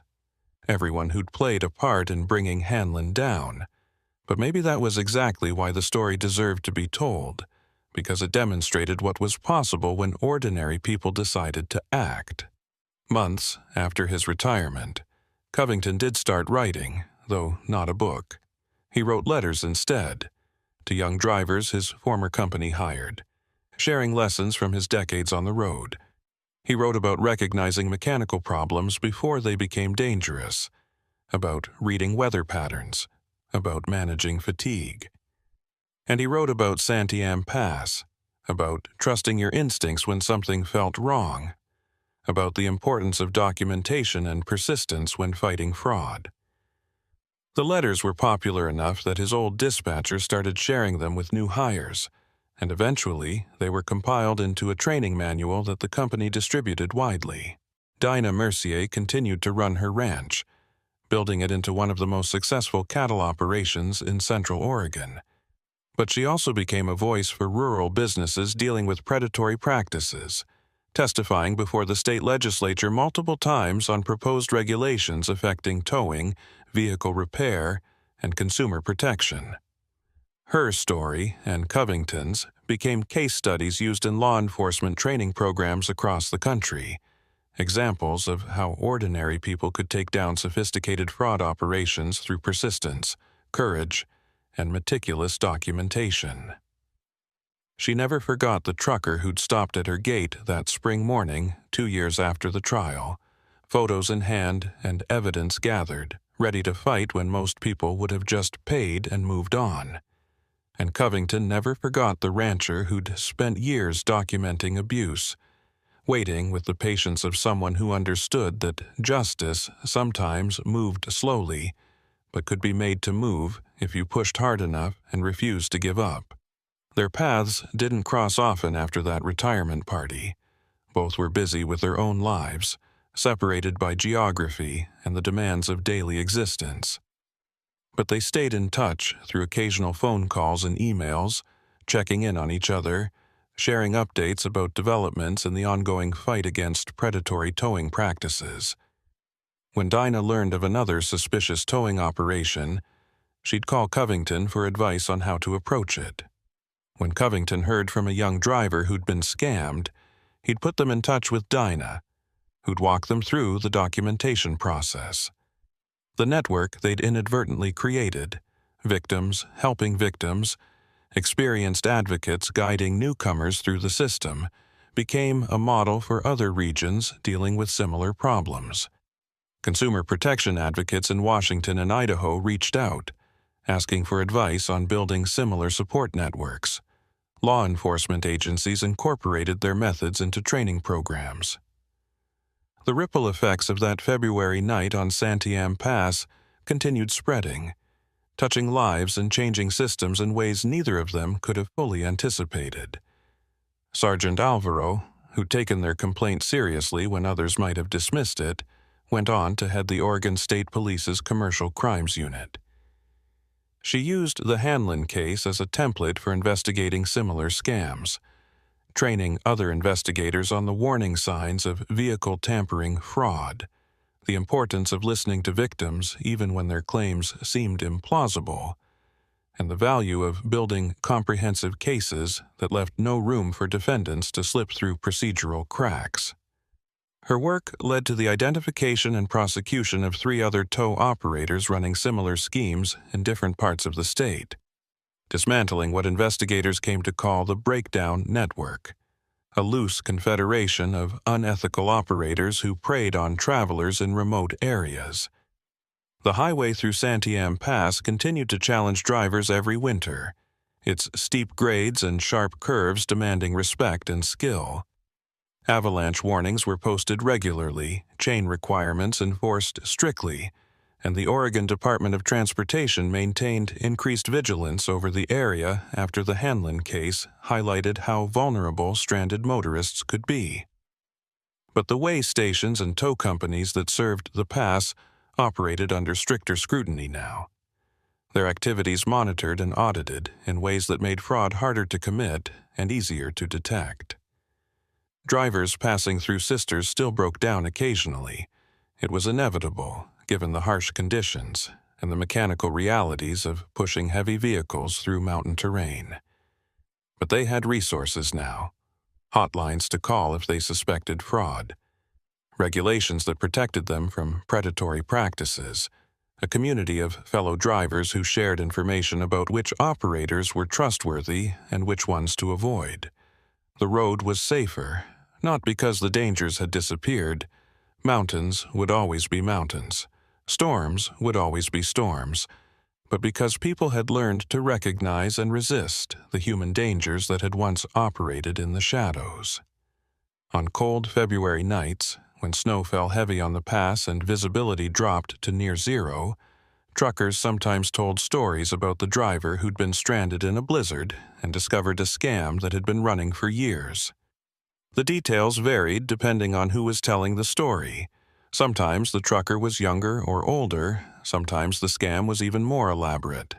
Sometimes the villain got away or faced worse punishment. But the core remained constant. It was a story about refusing to be a victim, about fighting back when the odds seemed impossible, about the difference one person could make when they decided that enough was enough. Lyle Covington never sought recognition for what he'd done. He didn't give interviews to trucking magazines or appear at industry safety conferences to talk about his experience with Hanlon. He simply went back to work after the trial, hauling freight across the West, doing his job with the same quiet competence he'd brought to it for 3 decades. Even in retirement, he avoided the spotlight, preferring to help quietly from the sidelines rather than positioning himself as any kind of hero or expert. But among drivers who knew the story, and there were many, because stories like that spread through the trucking community like wildfire, he was respected in a way that transcended his years of service or his safety record. He was the trucker who'd stood up when it mattered, who'd refused to let himself be scammed, who'd brought down a predator that had terrorized the mountain roads for too long. His name became shorthand for doing the right thing even when it was difficult, for trusting your instincts even when others dismissed your concerns, for persisting until justice was served. The last time Covington drove through Sisters before his retirement, he stopped at the High Desert Cafe for breakfast one final time. Betty, the waitress who'd first warned him about Hanlon all those years ago, was still working the morning shift, older now, but still sharp-eyed and quick with the coffee pot. Her hair had gone completely gray, and she moved with the slight stiffness of someone whose joints protested years of standing on hard floors. But her smile was as warm as ever. She recognized him immediately and poured his coffee without asking, then leaned against the counter with the easy familiarity of an old friend. "Heard you're retiring," she said. "End of an era. Time to let the younger drivers take over," Covington said, wrapping his hands around the warm mug. "I've done my part." "More than your part," Betty said, her voice carrying genuine respect. "What you did for this town, for all the people Hanlon hurt, that won't be forgotten. You gave us our dignity back, showed us that we didn't have to just accept being taken advantage of. That matters more than you probably realize." Covington shrugged, uncomfortable as always with praise, but he accepted it with more grace than he once would have. Age and experience had taught him to recognize when people needed to express gratitude, when accepting their thanks was actually a gift you gave them rather than something that diminished you. Just did what needed doing. Anyone else would have done the same. "That's where you're wrong," Betty said firmly. "Most people wouldn't have. Most people would have paid up, grumbled about it, and moved on. That's why what you did was special. Not because it was complicated or required superhuman abilities, but because you chose to act when action was difficult and risky. That's what makes it matter." She refilled his coffee and moved on to other customers, leaving Covington alone with his thoughts and his breakfast. As he ate, eggs over easy, hash browns, wheat toast, the same meal he'd ordered countless times over the years, he watched the morning light spread across the mountains visible through the cafe's front windows. The Cascades were timeless, had been there long before he was born and would be there long after he was gone. They didn't care about human dramas, about fraud cases and trials and justice served. They simply existed, beautiful and indifferent, a reminder that some things endured regardless of what happened in the valley below.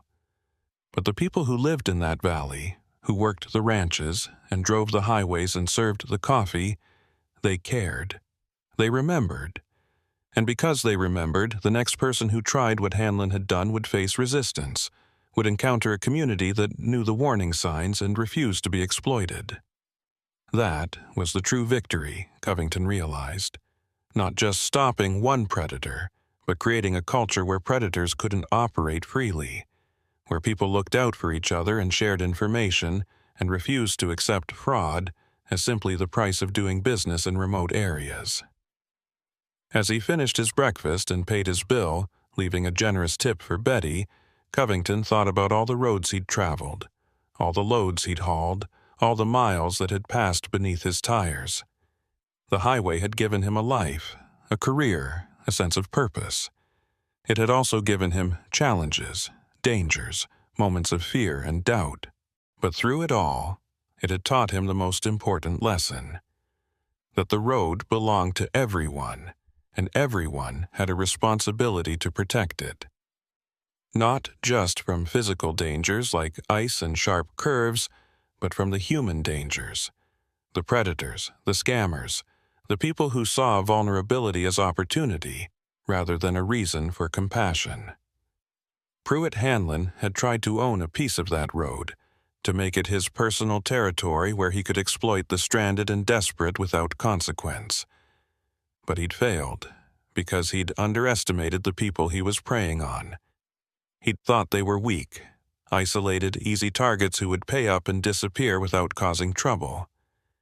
He hadn't counted on someone like Lyle Covington, a man who'd spent his entire adult life on the road, who knew its rhythms and dangers, who'd learned when to trust and when to question, who'd developed instincts honed by decades of experience. And he definitely hadn't counted on Dinah Mercier, a woman who'd documented every injustice with methodical precision, who'd kept meticulous records even when no one was listening, who'd waited patiently for the right moment and the right ally to turn suspicion into action. Together, they'd proven that the road wasn't a lawless place where might made right, and the powerful could do as they pleased. It was a community, held together by shared rules and mutual respect, where justice was possible if people were willing to fight for it. That was the legacy of Santiam Pass, the lesson that would outlive all of them, that vulnerability didn't mean weakness, that isolation didn't mean helplessness, and that one person's decision to stand up could change everything. As Covington walked out of the cafe into the bright spring morning, he looked back one more time at the mountains rising to the west. Somewhere up there, on a curve he could probably still navigate from memory, was the spot where his truck had failed and Hanlon's trap had been sprung. It looked peaceful now, beautiful even, the peaks gleaming with snow under a cloudless sky, a postcard image that gave no hint of the darkness that had once lurked in the valley below. But that darkness was gone now, driven out by light. The light of scrutiny, of accountability, of people who refused to accept that predators could operate with impunity. The road was safer because of it. Not perfectly safe, it never would be, but safer. And that was enough. Covington climbed into his Freightliner one last time before retirement, fired up the engine, and pulled onto the highway heading west. The road stretched before him, familiar and welcoming, carrying him toward whatever came next. Behind him, sisters receded in the mirrors, and with it the memories of that long-ago February when everything had changed. But the lessons remained, carved into him as permanently as the grooves worn into the asphalt by millions of passing tires. Pay attention. Trust your instincts. Document everything. Don't accept easy answers when something feels wrong. And most importantly, you're never as powerless as someone wants you to believe you are. Those lessons had served him well on the road, and they'd serve him well in whatever came after. The highway had been his teacher, his home, his proving ground. And in that moment on Santiam Pass, when he'd chosen to investigate rather than accept, to fight rather than submit, it had shown him exactly what he was capable of. That knowledge, that certainty that he'd stood up when it mattered, was worth more than any load he'd ever delivered, more valuable than any paycheck he'd ever earned. It was the knowledge that when faced with injustice, he hadn't looked away, and that made all the difference.